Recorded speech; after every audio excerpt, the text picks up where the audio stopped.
Bonsoir, Mesdames et Messieurs. Avant d'ouvrir la séance ordinaire du Conseil municipal de ce 6 mai à 19 h, j'inviterai Monsieur le directeur du service des incendies, Monsieur Bruno Isabelle, à venir au micro pour parler de l'incendie qui s'est déroulé le 20 avril dernier chez ArcelorMittal. Monsieur Isabelle, la parole est à vous.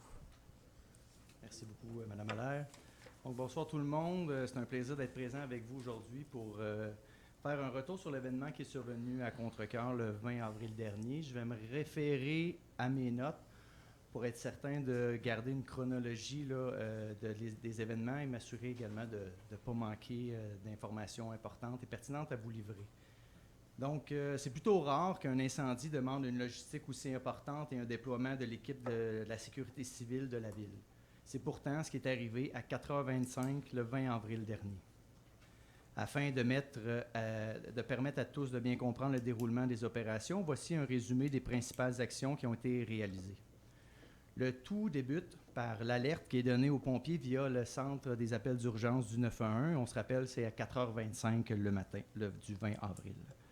Selon les informations initiales, il s'agit d'un appel routinier pour l'équipe du service de sécurité incendie de Contrecœur. Il y aurait un incendie dans un tas de ferraille sur le site de l'usine d'ArcelorMittal. C'est les informations initiales qu'on obtient sur les ondes radio avant notre déploiement.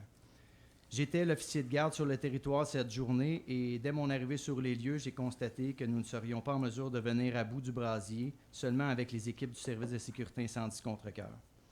L'alarme générale a été donnée 3 minutes après mon arrivée sur les lieux et j'ai demandé l'assistance des services incendie suivants. J'ai demandé un camion autopompe du service de sécurité incendie de la ville de Verchères, un camion autopompe du service de sécurité incendie de Saint-Antoine-sur-Richelieu pour être en mesure de venir couvrir les appels sur le territoire, les autres appels, sachant très bien que nos équipes allaient être mobilisées et retenues sur le site d'ArcelorMittal. Il faut quand même couvrir les autres appels, donc ça a été donné au service incendie de Saint-Antoine-sur-Richelieu. Également, des véhicules d'élévation ont été demandés sur place, dont le véhicule du service de protection et d'intervention d'urgence de Sorel-Tracy et le véhicule d'élévation du service incendie de Varennes. L'ampleur de l'incendie nécessitait l'utilisation de canons à haut débit et ayant une grande portée. Les canons installés sur les véhicules d'élévation étaient tout indiqués pour faire l'attaque défensive de l'incendie. Ceux-ci ont été supportés par quelques canons portatifs qui étaient situés directement au sol, mais qui étaient principalement utilisés pour protéger nos véhicules d'incendie qui se faisaient irradier par la chaleur qui était assez intense du brasier auquel on faisait face. En plus des véhicules d'élévation, il y a eu plusieurs autopompes qui ont été utilisées pour créer des systèmes de pompage à relais afin de fournir le débit requis sur les lieux de l'intervention. Une alimentation par 6 camions-citernes a même été mise en place pour l'alimentation du secteur sud de l'incendie. Afin de donner l'ampleur du déploiement des ressources incendies sur le terrain, voici quelques chiffres. L'estimation de 150 000 pieds carrés de ferraille qui a brûlé, principalement composé de véhicules automobiles qui sont écrasés et empilés une sur l'autre. À titre d'information, lorsque les véhicules sont emportés dans des centres de recyclage comme celui-là de Ferrugny chez ArcelorMittal, ils n'ont plus de pneus et les liquides comme l'essence et l'huile sont retirés des réservoirs. Les pièces en plastique et les sièges sont toujours à l'intérieur du véhicule. C'est d'ailleurs le travail du centre de tri de séparer le métal de ces autres matériaux qui constituent le véhicule. Une pile d'auto pouvait avoir une douzaine de véhicules empilés une sur l'autre. 6 villes sont venues en entraide au service de sécurité incendie de Contrecœur. Le service de protection et d'intervention d'urgence de Sorel-Tracy, le service incendie de Saint-Roch de Richelieu, celui de Saint-Antoine-sur-Richelieu, celui de Verchères et celui de Saint-Marc-sur-Richelieu, ainsi que celui de Varennes. Il aura fallu comme équipement 6 camions-citernes, 5 camions autopompes, 3 véhicules d'élévation, un poste de commandement, 5 véhicules utilitaires, 28 pompiers du service incendie de Contrecœur et 30 pompiers des villes d'entraide. Je tiens à souligner que les services de sécurité incendie de Saint-Marc-sur-Richelieu et de Varennes venaient à peine d'être libérés d'un incendie important à Saint-Amable où ils avaient passé une partie de la soirée et de la nuit. Donc, eux ont travaillé très fort et n'ont pas eu le sommeil que nous, on a eu le peu de temps de la nuit. Ils l'ont travaillé, ils étaient en route vers leur caserne lorsqu'on a demandé leur assistance. Ils se sont envenus nous donner un coup de main au lieu de retourner dans leur caserne. Je les remercie grandement. Sont venus se greffer au service de sécurité incendie les services externes suivants. Donc, le service préhospitalier HRH, qui est le service préhospitalier de Sorel-Tracy, la Régie de police Richelieu-Saint-Laurent, l'Association des pompiers auxiliaires de la Montérégie, la PAM, le Canadien national, connu sous le CN pour la fermeture de la voie ferrée, le ministère du Développement durable, de l'Environnement et de la lutte contre les changements climatiques. On avait un conseiller sur les lieux d'intervention pour la gestion des eaux de ruissellement et l'utilisation du laboratoire mobile, qu'on appelle dans notre jargon le TAGA, qui en réalité est un analyseur de gaz atmosphérique. Dans le fond, il ressemble à un autobus. Pour ceux qui l'ont vu, c'est un petit autobus bleu qui se promène dans les rues. Et son mandat, c'est d'évaluer la toxicité de la fumée qui est émise dans l'atmosphère et de transmettre ces informations-là à la santé publique pour qu'elles soient traitées et transformées en recommandations qui sont adressées à la ville. La compagnie de Contrecœur, la compagnie Arsco, qui a fourni en après-midi une chargeuse spécialisée pour travailler dans les conditions de chaleur importantes. Son mandat était de déplacer les carcasses de véhicules qui étaient situées près des piles, pas encore touchées par l'incendie. On voulait éviter qu'une propagation de l'incendie se fasse dans les autres piles qui n'avaient pas été encore touchées par l'incendie. Je tiens à souligner le travail exemplaire et professionnel de l'opérateur Yannick Boivin, qui a travaillé avec le cœur au ventre et qui a tout donné pour aider les pompiers sur le terrain. Il y a également la compagnie de Contrecœur qui est AIJL Bourgeois, qui est venue en renfort en fin de soirée avec 2 pelles mécaniques pour terminer l'extinction en brassant chacune des carcasses automobiles pendant que les pompiers arrosaient avec les véhicules d'élévation. Il y a également l'équipe secours d'ArcelorMittal qui s'est assurée de faire la liaison entre les opérations d'urgence et le support logistique de l'usine. Évidemment qu'il y avait une équipe de travail avec eux, mais je tiens à souligner le travail exemplaire de messieurs Patrick Lausière et Michael Lachance, qui répondaient toujours présents à chaque demande. Les éléments cités jusqu'à présent tiennent compte uniquement du déploiement sur le site de l'intervention. En tant que coordonnateur des mesures d'urgence pour la Ville, j'ai également fait ouvrir le Centre de coordination des mesures d'urgence dès 6 heures le matin. Le Centre des opérations d'urgence gouvernementales, le COG, a également été informé de notre situation dès le début de notre intervention. L'ensemble des chefs de mission se sont mobilisés à l'Hôtel de Ville pour coordonner l'ensemble des événements externes du site. Le rôle du Centre de coordination des mesures d'urgence, c'est de supporter les opérations terrain qui dépassent la capacité de gestion du poste de commandement qui, lui, est sur le site. Dans le cas présent, le Centre de coordination des mesures d'urgence a assuré les tâches suivantes. L'information à la population sur la nature de l'événement et les consignes à appliquer. Il devait tenir informé le conseil municipal, les coordonnées, les communications effectuées par notre mairesse, Mme Allaire, qui agit comme porte-parole officielle lors de situations de sécurité civile. Et on devait répondre aux différentes demandes médiatiques. Vous avez probablement vu plusieurs interventions de Mme Allaire sur les médias, autant locaux que nationaux, en lien avec l'intervention. Assurer une liaison avec les autres villes impactées par le panache de fumée. Le panache de fumée passait au-dessus de Contrecœur et s'en allait jusqu'à Saint-Antoine-sur-Richelieu. Et les retombées principales étaient situées plus du côté de Saint-Denis et de Saint-Ours. Donc, le TAGA, le laboratoire, est allé analyser ces endroits-là également. Et le rôle du Centre de coordination des mesures d'urgence de Contrecœur était d'informer ces centres de coordination-là de chacune des villes de ce qui se passait réellement sur le terrain pour être en mesure de réagir. Si, exemple, le niveau de toxicité avait été à des niveaux de dangerosité et des actions avaient dû être prises, donc ça aurait été à nous de leur donner les informations pour qu'ils puissent prendre acte. Donc, tout ça a été fait en prévention et on est chanceux de ne pas avoir eu à aller plus loin dans cette situation-là. Il devait également suivre en direct les analyses effectuées par le laboratoire mobile, le fameux TAGA, et appliquer les recommandations des médecins de la santé publique.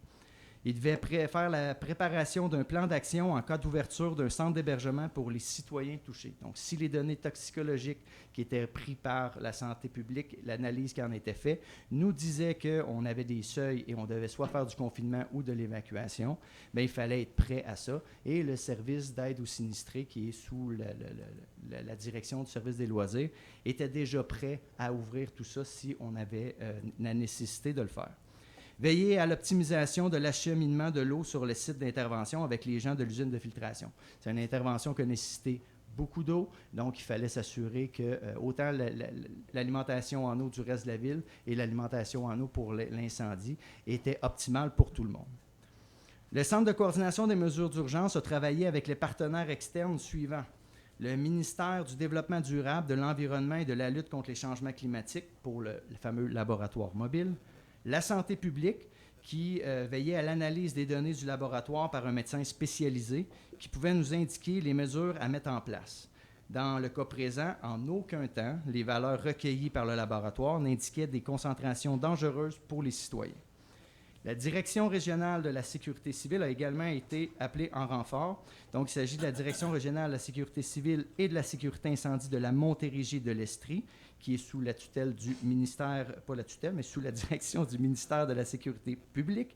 Et le lien est assuré avec ces gens-là par Mme Brigitte Boulay, qui est notre conseillère en sécurité civile tout au long de l'année. Brigitte s'est assurée, entre autres, de faire les liens avec les autres services gouvernementaux et régionaux. Elle a fait modéliser le panache de fumée par Environnement et Changement climatique Canada.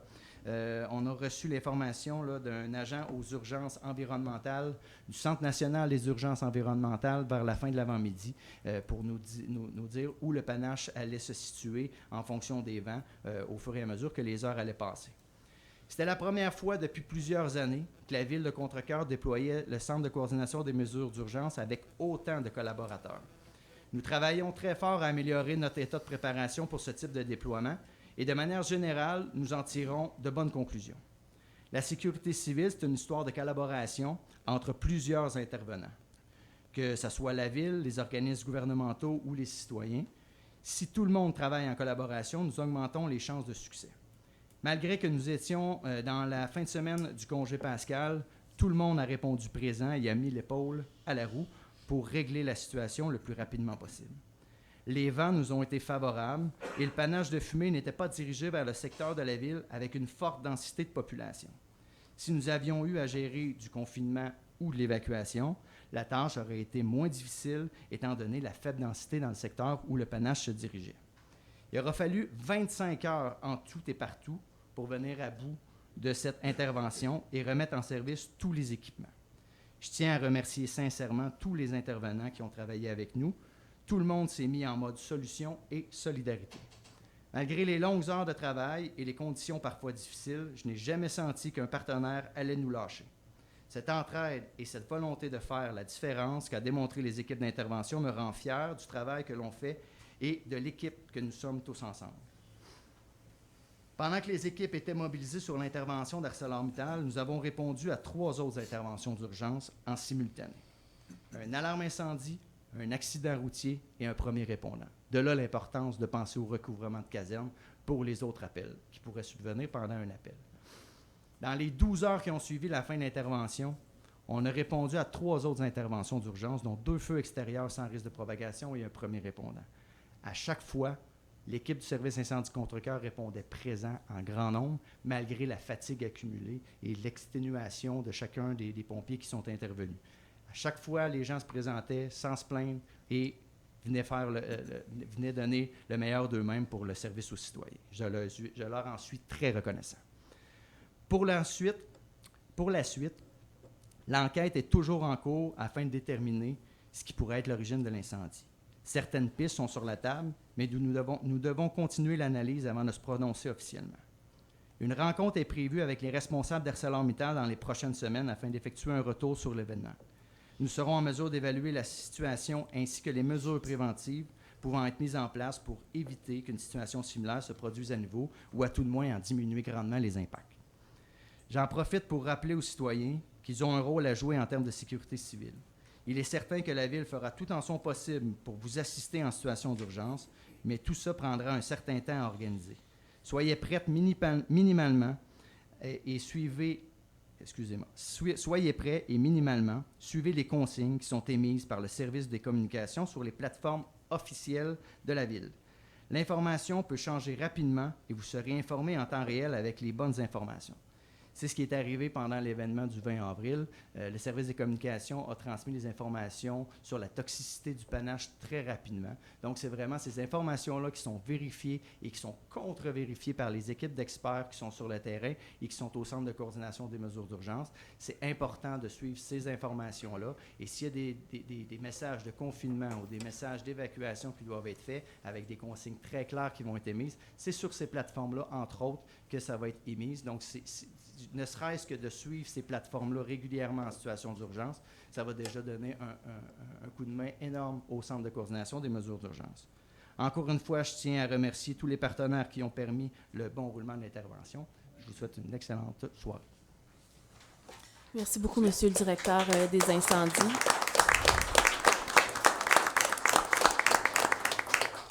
Merci à tous vos pompiers aussi pour le bon travail constant que vous faites pour tous les citoyens et les citoyennes. Donc, je passe au point 1, ouverture de la séance. Le point 2, adoption de l'ordre du jour. Oui, Madame la mairesse, je fais la proposition de l'adoption de l'ordre du jour de la séance ordinaire du conseil municipal du mardi 6 mai 2025 à 19h. Je fais la proposition. Et j'appuie ma collègue Mme Messier, Madame la mairesse. C'est proposé par Madame la conseillère municipale Karine Messier et appuyé par Monsieur le conseiller municipal Claude Bérard. Le point 3, adoption procès-verbal, séance ordinaire 8 avril 2025. Oui, Madame la mairesse, considérant qu'une copie du procès-verbal de la séance ordinaire tenue le 8 avril 2025 a été remise à chaque membre du conseil à l'intérieur des délais prévus par la loi, je fais la proposition d'adopter le procès-verbal de la séance ordinaire tenue le 8 avril 2025 tel que rédigé. J'en fais la proposition. J'appuie mon collègue Claude Bérard, Madame la mairesse. C'est proposé par Monsieur le conseiller municipal Claude Bérard et appuyé par Madame la conseillère municipale Karine Messier. Le point 4, période de questions sur les sujets prévus à l'ordre du jour. Est-ce qu'il y a quelqu'un d'inscrit? D'accord, Monsieur Bissonnette, vous êtes bienvenu au micro.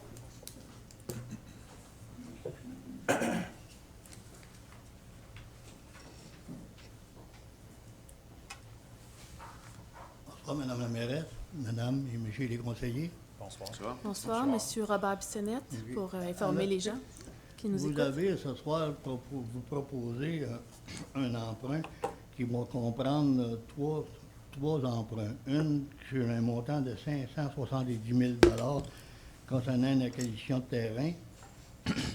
L'autre, c'est un emprunt de 940 000 pour les travaux du parc Marion et un emprunt de 4 500 000 une acquisition d'immeubles avec droit de préemption, pour un total de 6 010 000 $.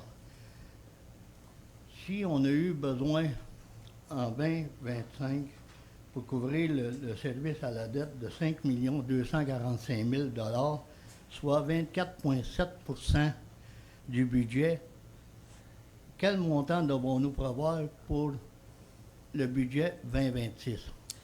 C'est une période reliée au sujet prévu à l'ordre du jour. Oui, à la Mais dette. ça, c'est une question de fin de rencontre. C'est pas une question sur le point en tant que tel. OK, vous n'êtes pas capable de me dire quel montant vous avez prévu si vous acceptez tous ces endettements-là?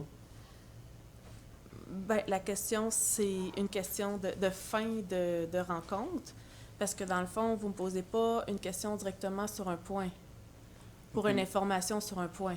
Mais si je reviens sur le point, si je vous demande au point 6, à l'immeuble sur le droit de préemption que vous empruntez 4 500 000, Oui. est-ce que vous pourriez nous dire pour quelle raison qu'on paye 4 200 000 tandis que l'évaluation est à 2 289 000? Je comprends pas la question.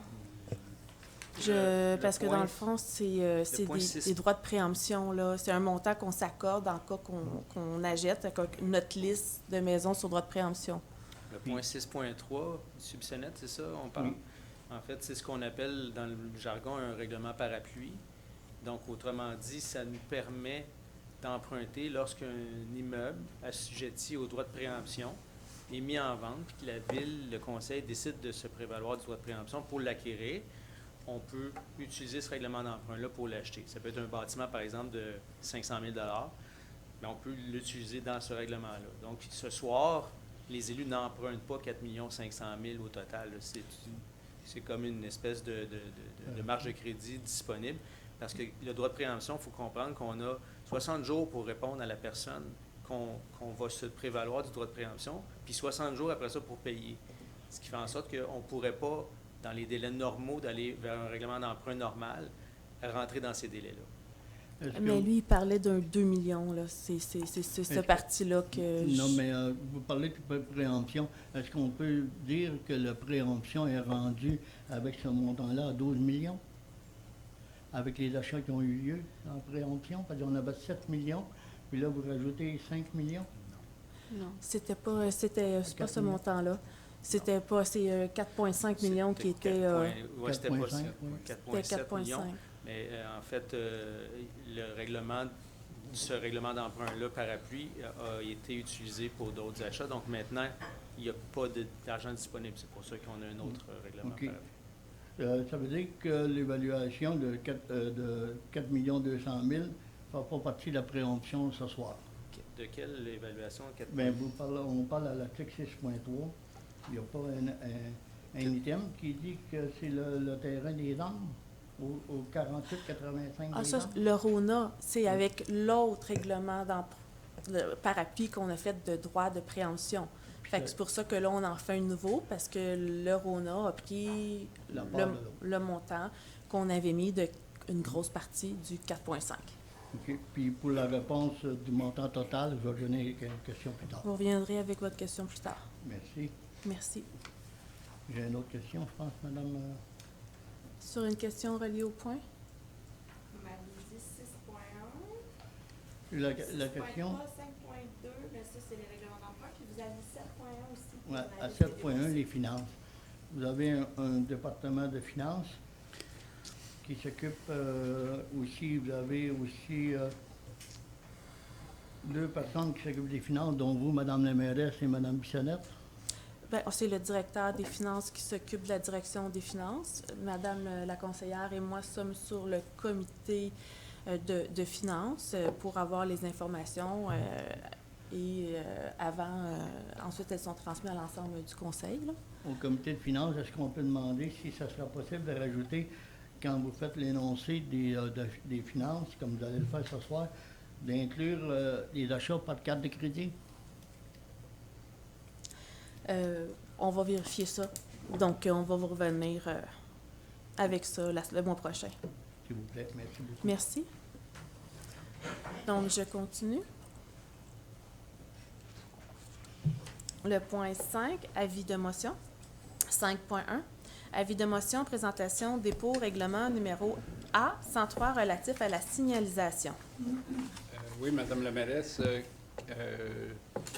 je donne l'avis de motion qu'à une séance subséquente de ce conseil tenue à un jour ultérieur sera adopté le règlement numéro A-103 relatif à la signalisation. Le dit membre du conseil présente et dépose le projet du règlement. C'est des modifications de vitesse sur des rues de Contrecoeur et l'ajout de panneaux arrêts de chaque côté de la rue des Patriotes au niveau de l'entrée et de la sortie du Maxi. J'en donne l'avis de motion. L'avis de motion est donné par Monsieur le conseiller municipal Claude Bérard. Le point 5.2, avis de motion, présentation, dépôt règlement numéro E-104 décrétant des dépenses en immobilisation et un emprunt de 570 000 pour l'acquisition d'immeubles et de terrains. Oui, alors, on vient d'en parler. Donc, considérant que la Ville souhaite se prévaloir des dispositions de la loi sur les cités et villes afin d'adopter un règlement d'emprunt de type parapluie, considérant que ce règlement permettra à la Ville d'avoir accès rapidement aux sommes requises pour l'acquisition d'immeubles et de terrains. Oui, tu es à 5.2. Oui. Oui. C'est bon. Donc, je donne l'avis de motion afin que le Conseil soit autorisé à effectuer des dépenses en immobilisation pour l'acquisition d'immeubles et de terrains pour un montant total de 570 000. On voit ici à l'écran l'image, si vous voulez regarder. Aux fins d'acquitter les dépenses prévues par le présent règlement, le Conseil est autorisé à emprunter un montant de 570 000 sur une période de 20 ans. Donc, pour pourvoir aux dépenses engagées relativement aux intérêts et au remboursement en capital des échéances annuelles de l'emprunt, il est par le présent règlement imposé, il sera prélevé annuellement, durant le terme de l'emprunt, sur tous les immeubles imposables sur le territoire de la Ville, une taxe spéciale à un taux suffisant d'après leur valeur telle qu'elle apparaît au rôle d'évaluation en vigueur chaque année. Le Conseil affecte à la réduction de l'emprunt décrété au présent règlement toute contribution ou subvention qui pourrait être versée pour le paiement d'une partie de la totalité de la dépense décrétée par le présent règlement. Le Conseil affecte également au paiement d'une partie ou de la totalité du service de dette toute subvention payable sur plusieurs années. Le terme de remboursement de l'emprunt correspondant au montant de la subvention sera ajusté automatiquement à la période fixée pour le versement de la subvention. J'en donne avis de motion. L'avis de motion est donné par Madame la conseillère municipale Maggie Bissonnette. Le point 5.3. Avis de motion au projet de règlement numéro U400 relatif à la construction. Oui, alors ce règlement viendra remplacer en totalité l'actuel règlement 860-1-2009 en vigueur depuis plus de 15 ans. Alors, il s'agit d'un exercice de modernisation guidé par des objectifs de clarté, de cohérence et de sécurité pour tous les citoyens. Donc, je vais élaborer un peu plus tantôt dans l'adoption. Alors, j'en donne avis de motion. L'avis de motion est donné par Monsieur le conseiller municipal Claude Dansereau. Le point 6, règlement 6.1, dépôt, certificat, personne habile à voter, règlement numéro E102, décrétant une dépense et un emprunt n'excédant pas 940 000 pour des travaux de relocalisation, construction et aménagement du parc Amable Marion. Donc, c'est un dépôt. Il n'y avait pas personne qui s'était inscrite au registre. Le 6.2, adoption règlement numéro A102 régissant la bibliothèque municipale. Oui, considérant qu'un avis de motion a été donné lors de la séance ordinaire du 8 avril 2025 sur les modifications des règlements de la bibliothèque municipale, entre autres sur la mise à jour des définitions, ajout de paiement par carte de débit, ajustement des tarifs, augmentation du nombre de documents empruntés et ajout d'avis de retard et de frais de traitement, je fais la proposition d'adopter le règlement numéro A-102 régissant la bibliothèque municipale. Et j'appuie ma collègue Karine Messier, Madame la mairesse. Donc, c'est proposé par Madame la conseillère municipale Karine Messier et appuyé par Monsieur le conseiller municipal Pierre-Olivier Roy. Le point 6.3, adoption règlement numéro E103 décrétant des dépenses en immobilisation et un emprunt de 4 500 000 pour l'acquisition d'immeubles et de terrains assujettis aux droits de préemption. Oui, alors on en a discuté tout à l'heure, donc de façon très similaire au point 5.2, ce règlement nous permet à la Ville d'avoir accès rapidement aux sommes requises pour l'acquisition d'immeubles et de terrains assujettis aux droits de préemption. Un avis de motion a été donné et un projet de règlement déposé lors de la séance ordinaire tenue le 18 mars 2025. Donc, je propose d'autoriser à effectuer des dépenses en immobilisation pour l'acquisition d'immeubles et de terrains assujettis aux droits de préemption pour un montant total de 4 500 000. Et ce sera aussi là, sur une période de 20 ans. Donc, c'est très similaire au point 5.2. Je propose l'adoption de ce règlement. Et évidemment, c'est très important pour la Ville d'avoir un parapluie comme ça pour faire des investissements judicieux en peu de temps. Alors, j'appuie ce projet. C'est proposé par Madame la conseillère municipale Maggie Bissonnette et appuyé par Monsieur le conseiller municipal Claude Dansereau. Le point 6.4, adoption projet de règlement numéro U400 relatif à la construction. Oui, alors je poursuis ce que je disais. Le règlement actuel comporte plusieurs articles désuets répondant ou mal adaptés aux nouvelles pratiques en construction. Depuis sa mise en place, les normes provinciales ont évolué, notamment avec l'adoption du Code de construction du Québec et du Code national du bâtiment 2020, qui sont désormais obligatoires. Il devenait donc essentiel d'harmoniser nos règles locales avec ces normes supérieures, tout en s'assurant une meilleure compréhension et application à l'échelle municipale. Donc, parmi les nouveautés, définition désormais harmonisée avec celle du règlement de zonage, ce qui évite les confusions, supprimer des exigences inutiles comme l'élévation minimale des fondations qui est régie par les codes provinciaux, clarifier et simplifier la structure du règlement pour en faciliter l'interprétation par les citoyens, les professionnels et les inspecteurs municipaux, et renforcer les pouvoirs d'intervention de la Ville pour mieux gérer des bâtiments dangereux, vacants ou non conformes. Alors, j'en fais la proposition. Et j'appuie mon collègue, M. Claude Dansereau, Madame la mairesse. C'est proposé par Monsieur le conseiller municipal Claude Dansereau et appuyé par Monsieur le conseiller municipal Claude Bérard. Le point 6.5, adoption règlement numéro U700 relatif à la démolition. Oui, alors ce règlement remplace le règlement précédent, le 1279-2002, dans une volonté de simplifier notre cadre réglementaire. Alors, au fil de l'application du règlement actuel, certaines imprécisions ont été relevées, surtout en ce qui concerne la nature et le niveau de détail des documents exigés dans le cadre d'une demande de démolition. Donc, le règlement U700 vient préciser les documents requis pour l'analyse de la demande afin de rendre le tout plus prévisible et transparent, tant pour les citoyens que pour l'administration. Alors, les principales modifications sont de la clarification des documents exigés, dispositions spécifiques pour les immeubles municipaux afin d'agir plus efficacement dans le cadre de projets municipaux sans compromettre la transparence ni la rigueur, Et finalement, le règlement précise les conditions de délivrance, de nullité ou de révocation d'un certificat d'autorisation de démolition, assurant ainsi une meilleure cohérence dans l'application des règles. J'en fais la proposition. Et j'appuie mon collègue Claude Dansereau, Madame la mairesse. C'est proposé par Monsieur le conseiller municipal Claude Dansereau et appuyé par Monsieur le conseiller municipal Pierre Bellil. Le point 7, finance 7.1, adoption de la liste des déboursés pour le mois d'avril 2025. Oui, alors, Madame la mairesse, la liste des déboursés à payer au 30 avril 2025 totalise 8 123 422 $ et 86 sous. Ça paraît plus élevé que les mois précédents, mais c'est qu'on a des beaux investissements qui sont en cours dans la ville, la caserne, entre autres, là, qui sera prête bientôt, et aussi l'achat du terrain du Rona pour notre future école. Donc, je propose l'adoption de cette liste de paiement. Et j'appuie ma collègue Mme Bissonnette, Madame la mairesse. C'est proposé par Madame la conseillère municipale Maggie Bissonnette et appuyé par Monsieur le conseiller municipal Claude Bérard. Le point 8.1, dépôt, rapport du mouvement de personnel avril 2025. Donc, c'est ça. Oui, le 7.2, c'est la conseillère et le conseiller ici qui ont joué. Donc, le 7.2, résolution de concordance et de courte échéance relative à un emprunt par obligation au montant de 21 800 000 le 20 mai 2025. Oui, alors c'est 21 800 000 $ conformément au règlement d'emprunt. Il y en a 14. Donc, la Ville de Contrecœur souhaite émettre une série d'obligations, donc une obligation par échéance pour ce montant total qui sera réalisé le 20 mai 2025. Donc, il y a lieu de modifier les règlements d'emprunt en conséquence. Donc, je propose cette liste de résolutions de concordance en date du 20 mai. Il faut savoir que les intérêts vont être payables semi-annuellement, donc le 20 mai et le 20 novembre de chaque année. Les obligations ne seront pas rachetables par anticipation. Toutefois, elles pourront être rachetées avec le consentement des détenteurs, conformément à la loi sur les dettes et les emprunts municipaux. Il faut savoir aussi que l'adjudication sera présentée à la séance du mois prochain. Donc, j'en fais la proposition. J'appuie ma collègue Maggie Bissonnette, Madame la mairesse. C'est proposé par Madame la conseillère municipale Maggie Bissonnette et appuyé par Madame la conseillère municipale Karine Messier. Le point 8, gestion du personnel. 8.1, dépôt du rapport de mouvement de personnel pour le mois d'avril 2025. C'est un dépôt. Le 9, loisirs et culture. 9.1, adoption du cadre de référence services loisirs et culture. Oui, mais dans le fond, c'est vraiment un document structurant pour guider les interventions du service de manière cohérente et transparente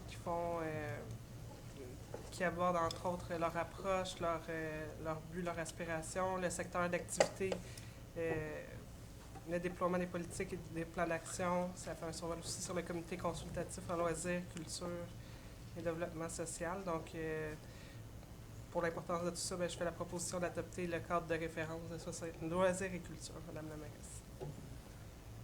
Et j'appuie ma collègue Karine Messier, Madame la mairesse. C'est proposé par Madame la conseillère municipale Karine Messier et appuyé par Monsieur le conseiller municipal Pierre-Olivier Roy.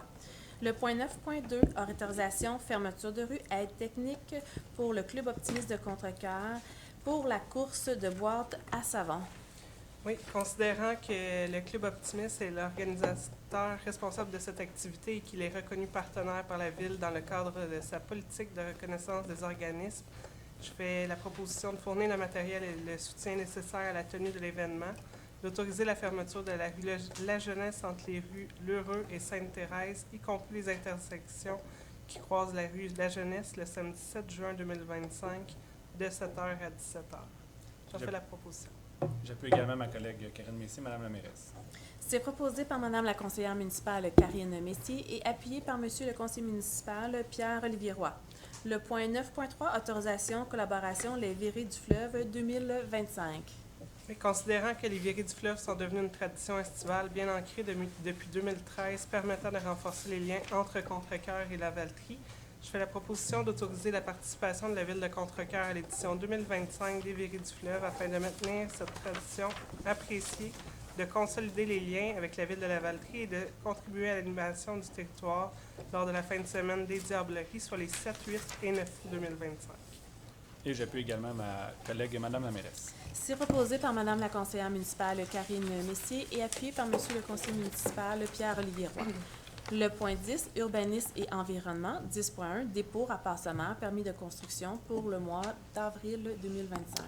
Oui, Madame la mairesse, alors voici le rapport. En avril, nombre de permis délivrés 35, unités de logement créées 2, aucun logement supprimé pour une valeur des permis de 15 942 et une valeur des travaux de 1 543 686.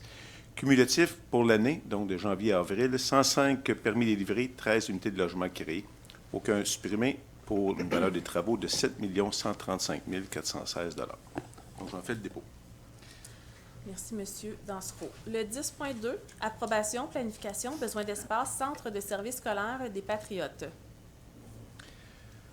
Oui, alors, considérant qu'à la suite de la réception des avis des villes et municipalités de son territoire, le conseil d'administration du Centre de services scolaires des Patriotes a adopté la version finale de la planification des besoins d'espace 2025 le 22 avril 2025, avec de légères modifications, et il a de nouveau transmise aux villes et municipalités afin que celles-ci l'approuvent ou non dans un délai de 45 jours. Alors, considérant qu'à la suite de cette approbation par le ministre, là où les villes et municipalités concernées doivent céder au centre de services scolaires un immeuble situé dans le secteur visé, conformément aux caractéristiques énoncées et à la planification, et ce, dans les 2 ans suivant la prise d'effet de la planification, conformément à l'article 272.10 de la Loi sur l'instruction publique. Alors, je propose, d'approuver la planification des besoins d'espace du Centre de services scolaires des Patriotes. Et j'appuie mon collègue Claude Dansereau, Madame la mairesse. C'est proposé par Monsieur le conseiller municipal Claude Dansereau et appuyé par Monsieur le conseiller municipal Pierre-Olivier Roy.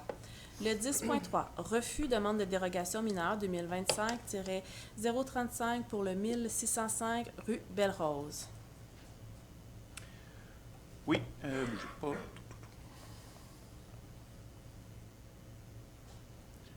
J'en ai plusieurs, j'essaie de les mettre dans l'ordre. Il me manquait celui-là.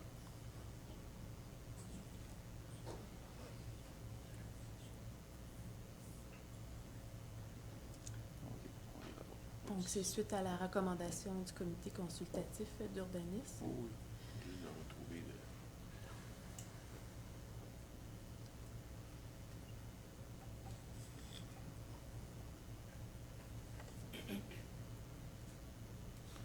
OK.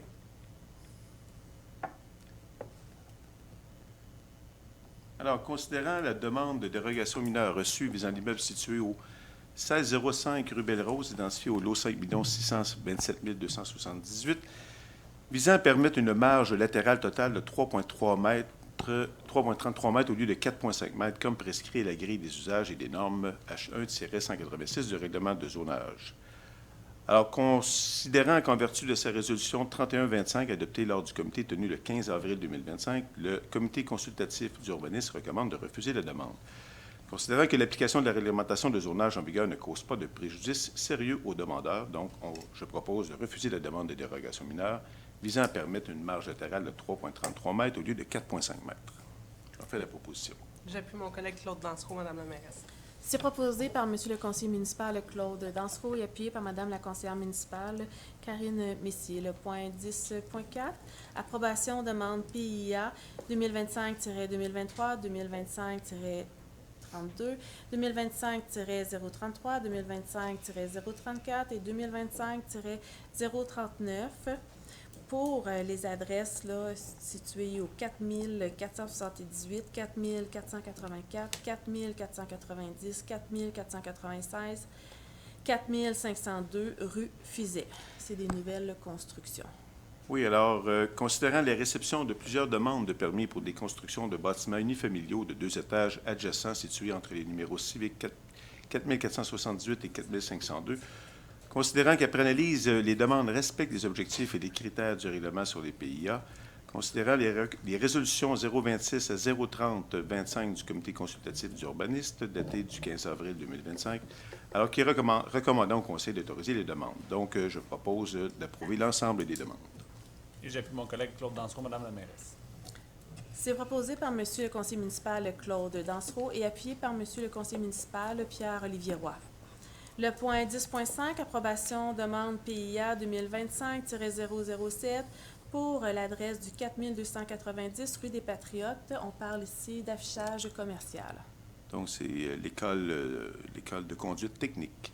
Alors, considérant la réception d'une demande pour l'installation d'enseignes concernant le commerce technique au 4290 rue des Patriotes, considérant qu'après analyse, la demande respecte les objectifs et les critères du règlement PIA, Considérant qu'en vertu de la résolution 3425 adoptée lors du comité tenu le 15 avril 2025, le comité consultatif d'urbanisme recommande d'autoriser la demande, et j'en fais aussi la proposition, donc d'approuver cette demande. Et j'appuie mon collègue M. Dansereau, Madame la mairesse. C'est proposé par Monsieur le conseiller municipal Claude Dansereau et appuyé par Monsieur le conseiller municipal Claude Bérard.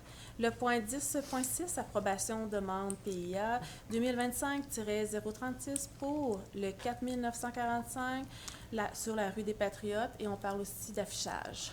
Donc, ça concerne évidemment le point cité 3000. Alors, ce sera le nouveau local pour la consigne action que tout le monde connaît bien. 3000, c'est le groupe Forum à Oh, côté désolé. du Chico.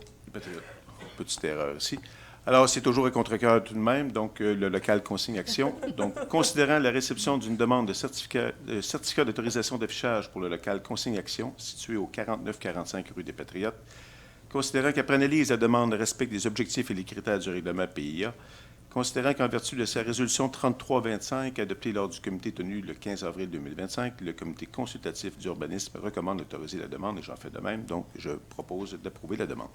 Juste pour les citoyens qui voient, c'est pas exactement là le local, c'est vraiment un peu plus haut à côté du Chico, puis près de la Banque nationale. Il va rester un local de vide.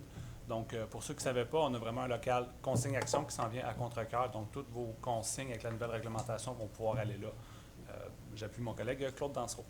C'est proposé par M. Claude Dansereau et appuyé par M. Pierre-Olivier Roy.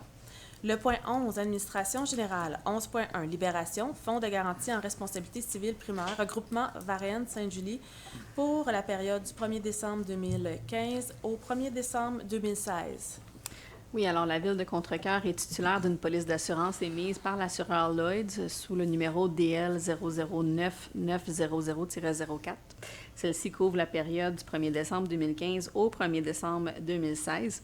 La police est sujette à une franchise individuelle, de même qu'à un fonds de garantie en assurance responsabilité civile primaire. Un fonds de garantie d'une valeur de 649 992 $ fut mis en place afin de garantir ce fonds de garantie en responsabilité civile primaire. Et la Ville de Contrecœur y a investi une quote-part de 12 833 $, ce qui représente 1,97 % de la valeur totale du fonds. Considérant que la Convention relative à la gestion du fonds de garantie prévoit ce qui suit au titre de la libération des fonds. Donc, les fonds de garantie sont maintenus en opération jusqu'à épuisement des sommes par remboursement du coût des règlements des sinistres qui lui sont imputables ou jusqu'à ce que toutes les réclamations rapportées soient complètement réglées ou que la prescription soit acquise ou ait été reconnue comme telle par un tribunal pour toutes les réclamations couvertes par les polices émises pour la période visée. Sur attestation conjointe de l'assureur et des villes assurées à l'effet qu'il ne subsiste aucune réclamation ouverte par les polices émises pour la période visée, le reliquat des fonds est libéré et retourné aux municipalités assurées, à chacune selon sa quote-part, accompagnée de la comptabilité détaillée du compte ainsi que de la liste de tous les remboursements effectués. Donc, considérant que l'ensemble des réclamations déclarées à l'assureur Lloyds touchant la dite police et le dit fonds de garantie en responsabilité civile primaire ont été traitées et fermées par l'assureur, considérant que la Ville de Contrecœur confirme qu'il ne subsiste aucune réclamation couverte par la police d'assurance émise par l'assureur pour la période du 1er décembre 2015 au 1er décembre 2016, pour laquelle des coûts liés au paiement des réclamations pourraient être engagés. La Ville de Contrecœur demande que le reliquat de 340 370,63 $ du fonds de garantie en responsabilité civile primaire soit libéré, conformément à l'article 5 de la Convention précipitée. Donc, j'en fais la proposition. Et j'appuie ma collègue Mme Bissonnette, Mme la mairesse. C'est proposé par Mme la conseillère municipale Maggie Bissonnette et appuyé par M. le conseiller municipal Claude Bérard. 11.2, autorisation, signature, promesse d'achat pour le lot 5 832 608 situé au 4 932 route Marie-Victorin. Alors, tout le monde a reconnu le presbytère. L'immeuble qu'on est ici, alors, dans lequel on est présentement, il y a près ou de 30 ans. Donc, à l'époque, on était 5-6 000 à Contrecœur. On est rendu plus de 10 000 et ça ne s'arrêtera pas demain matin. Donc, il faut prévoir de l'espace pour gérer cette municipalité-là. Donc, considérant que la Ville souhaite acquérir l'immeuble situé au 4932 route Marie-Victorin, considérant qu'il y a lieu de signer une promesse d'achat avec les propriétaires afin de convenir des modalités de la vente, alors je propose d'autoriser la signature pour faire l'achat. Et j'appuie mon collègue, M. Dansereau. C'est proposé par M. Oui. Madame la mairesse, je demande le vote, s'il vous plaît. Donc, je commence par vous, M. Bérard. Oui. Je me dois de voter contre. Ma décision n'est pas basée sur la situation financière de la Ville de Contrecœur Pour moi, l'acquisition de l'immeuble situé au 4232 route Marie-Victorin n'est pas une priorité pour le moment.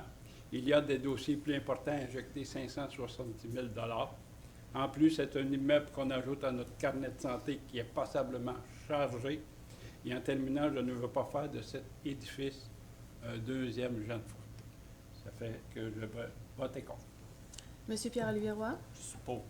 Monsieur Pierre Bellil, Pour. Madame Messier, Pour. Madame Bissonnette, En marge de toutes les vérifications qu'on a faites auparavant, des évaluations, des inspections, des discussions avec notre trésorier, directeur des finances et de toute l'administration, je vote pour. Monsieur Dansereau, Absolument pour. C'est une aubaine pour la ville de pouvoir s'agrandir à côté des installations actuelles. Je suis pour. pour en faire un pôle municipal, on sait déjà aussi que la bibliothèque est déjà trop petite, donc il faut penser aussi à l'agrandir. On a plus d'employés qu'on avait autrefois, donc il faut ces gens-là puissent être dans une bâtisse et travailler ensemble. Donc le vote est fait, 5 pour, 1 contre. Et c'est proposé l'achat par M. Claude Dansereau et appuyé par Mme Maggie Bissonnette. Le point 11.3, assujettissement d'immeubles au droit de préemption, ajout. Oui, donc on vient ajouter quelques lots. Dans le fond, c'est dans l'optique là, de notre développement de protection des milieux naturels là, vers Saint-Laurent-du-Fleuve, avec les terrains qui ont déjà été acquis. Donc ici, on vient ajouter les terrains boisés, ce côté-là de la 132, de la colonie Sainte-Jeanne d'Arc et 2 autres propriétés là, adjacentes. Donc j'en fais la proposition, Mme la mairesse. Et j'appuie cette proposition. C'est proposé par M. le conseiller municipal Pierre-Olivier Roy et appuyé par M. le conseiller municipal Claude Dansereau. Le point 11.4, nomination conseiller scientifique en chef, autorisation de signature, entente, Institut de technologie agroalimentaire du Québec. Oui, Mme la mairesse. Alors, considérant que le bureau du scientifique en chef du Fonds de recherche du Québec encourage les municipalités du Québec et les milieux scientifiques à accroître leurs liens par la création de fonctions de conseil scientifique au sein des villes. Alors, plus on va prendre des décisions basées sur la science, mieux on va s'en sortir dans les prochaines années. Alors, contrairement à nos voisins du Sud, n'est-ce pas? Mais ça, on verra. Alors, considérant que la Ville reconnaît l'importance croissante de l'expertise scientifique dans la prise de décision politique locale, considérant que l'instauration d'un conseil scientifique renforcera la coopération entre la Ville et le monde académique, oui, favorisant ainsi des solutions innovantes durables. Alors, je propose d'autoriser la création d'un conseil scientifique municipal représenté et animé par un conseiller scientifique en chef. J'en fais la proposition. Et j'appuie mon conseiller Claude Dansereau, Mme la mairesse. Donc, c'est une excellente nouvelle pour la ville de Contrecoeur qui est proposée par M. le conseiller municipal Claude Dansereau et appuyé par M. le conseiller municipal Pierre Bellil. Le point 11.5, autorisation, installation, unité mobile de restaurant pour le Yeti Mobile. Oui, Madame la mairesse, considérant qu'une demande a été formulée en vue d'autoriser l'installation d'une unité mobile de restauration dans le cadre d'un événement d'inauguration organisé en collaboration avec le quartier des affaires. Considérant que l'unité mobile sera installée dans le stationnement situé à l'arrière de la mairie, à proximité de la plage publique, considérant que l'événement aura lieu le 9 mai 2025 de 10h à 15h, je propose aux membres du Conseil d'autoriser l'installation de l'unité mobile de restauration Yeti Mobile dans le stationnement situé à l'arrière de la mairie dans le cadre de l'inauguration prévue le 9 mai de 10h à 15h. J'en fais la proposition. J'appuie mon collègue Claude Bérard, Madame la mairesse. C'est proposé par M. le conseiller municipal Claude Bérard et appuyé par Mme la conseillère municipale Karine Messier. Le point 11.6, appui Comité ZIP du Québec, Stratégie Saint-Laurent. Oui, considérant que le réseau des comités zones d'intervention prioritaire, nommé ZIP, du Québec, coordonné par Stratégie Saint-Laurent, œuvre depuis plus de 30 ans à la protection, la restauration et la mise en valeur du fleuve Saint-Laurent, un patrimoine naturel essentiel à notre province et à notre pays. Considérant que les comités ZIP sont actifs sur l'ensemble du territoire riverain du Saint-Laurent et qu'ils sont reconnus comme des acteurs clés en matière de concertation régionale et d'intervention environnementale, collaborant étroitement avec les municipalités, les MRC, les organismes locaux et plusieurs ministères, considérant que le programme de financement issu du plan d'action Saint-Laurent est administré par le ministère de l'Environnement et Changement climatique Canada soutient financièrement ce réseau depuis 1995, considérant que malgré un budget annuel modeste de 1 million de dollars, Stratégie Saint-Laurent et les comités ZIP réussissent à multiplier par 6 cet investissement grâce à des partenariats locaux et réalisent des projets concrets à haute valeur ajoutée pour les communautés riveraines et l'environnement. Considérant que la fin du soutien financier fédéral mettrait en péril un réseau unique en son genre, dont la reconstitution nécessiterait des ressources considérables, plus importantes et plusieurs années de travail, je propose d'appuyer le réseau des comités ZIP du Québec et Stratégie Saint-Laurent dans ce dossier et de demander au ministère de l'Environnement et Changement climatique Canada de maintenir son soutien financier au programme Zone d'intervention prioritaire dans le cadre du renouvellement du plan d'action Saint-Laurent en 2026. Donc, j'en fais la proposition, Mme la mairesse. C'est proposé par Monsieur le conseiller municipal Pierre-Olivier Roy. Juste un petit commentaire. Donc, j'ai déjà siégé sur les ZIP. C'est très important. Et les ZIP, ce qui est intéressant, c'est que ça relie les gens de la Rive-Nord et de la Rive-Sud, comme ça, dans 14 sections du fleuve Saint-Laurent jusque dans le Bas-Saint-Laurent. Donc, c'est super intéressant que les gens de la Rive-Sud et de la Rive-Nord se parlent et qu'il y ait en commun le fleuve à protéger. Et on sait que le fleuve ne se porte pas très bien. Donc, de refuser des subventions ou de cesser des subventions qui sont importantes dans le budget des ZIP, c'est vraiment pas une bonne idée. Donc, j'appuie fortement cette proposition de demander au ministre de changer d'idée. Et c'est appuyé par M. Claude Dansereau. Le point 11.7, versement aide financière Maison des jeunes de Contrecœur pour le camp de basketball. Oui, la Maison des jeunes de Contrecœur va organiser un camp de basketball durant la période estivale 2025. Ce camp-là se tiendra à 10 reprises au gymnase de l'École des Cœurs Vaillants. Le coût total de cette activité est de plus de 18 000 incluant la location du gymnase à 5 000 Donc, considérant que la Ville gère les gymnases et les écoles primaires en dehors des heures de classe, je fais la proposition d'offrir à la Maison des jeunes une aide financière de 2 500 pour la location du gymnase de l'École des Cœurs Vaillants. Et j'appuie ma collègue, Mme la mairesse. C'est proposé par Mme la conseillère municipale Karine Messier et appuyé par M. le conseiller municipal Pierre-Olivier Roy. Le point 11.8, versement, aide financière, garde côtière auxiliaire canadienne. Considérant la demande d'aide financière de la garde côtière auxiliaire canadienne adressée à la Ville le 11 avril 2025, considérant que la mission de la garde côtière auxiliaire canadienne consiste à satisfaire les besoins en matière de sauvetage et de sécurité nautique et de prévenir les pertes de vie et les blessures en milieu maritime, considérant que l'organisme offre un service de proximité en recherche et de sauvetage dispensé par des bénévoles dédiés à la cause, considérant que la Ville désire aider financièrement cet organisme dans l'exercice de ses fonctions, je propose d'offrir une aide financière de 1 500 $ à la Garde côtière auxiliaire canadienne pour le service de patrouille de sécurité nautique sur le fleuve Saint-Laurent. J'en fais la proposition. Et j'appuie ma collègue Maggie Bissonnette, Mme la mairesse. C'est proposé par Mme la conseillère municipale Maggie Bissonnette et appuyé par M. le conseiller municipal Pierre Bellil. Le point 12, sujet divers, il n'y en a pas ce mois-ci. On passe au point 13, retour sur la période des questions de la dernière séance. Donc, combien de téléphones cellulaires la Ville détient-elle ou paye-t-elle mensuellement? La Ville fournit 24 téléphones cellulaires à des employés et la Ville rembourse un montant forfaitaire à 14 employés qui utilisent leur propre téléphone, 52 $ par mois. La Ville possède 46 lignes téléphoniques cellulaires, dont les 24 téléphones fournis aux employés et les 22 autres lignes sont pour des parcs, des camps de jour, des camions d'incendie, des camions de travaux publics, pour des employés qui sont de garde. Où est rendu le projet du site de dépôt à neige? Il y aura combien de mètres cubes? Est-ce que les citoyens auront la possibilité de souffler la neige et à quelle hauteur?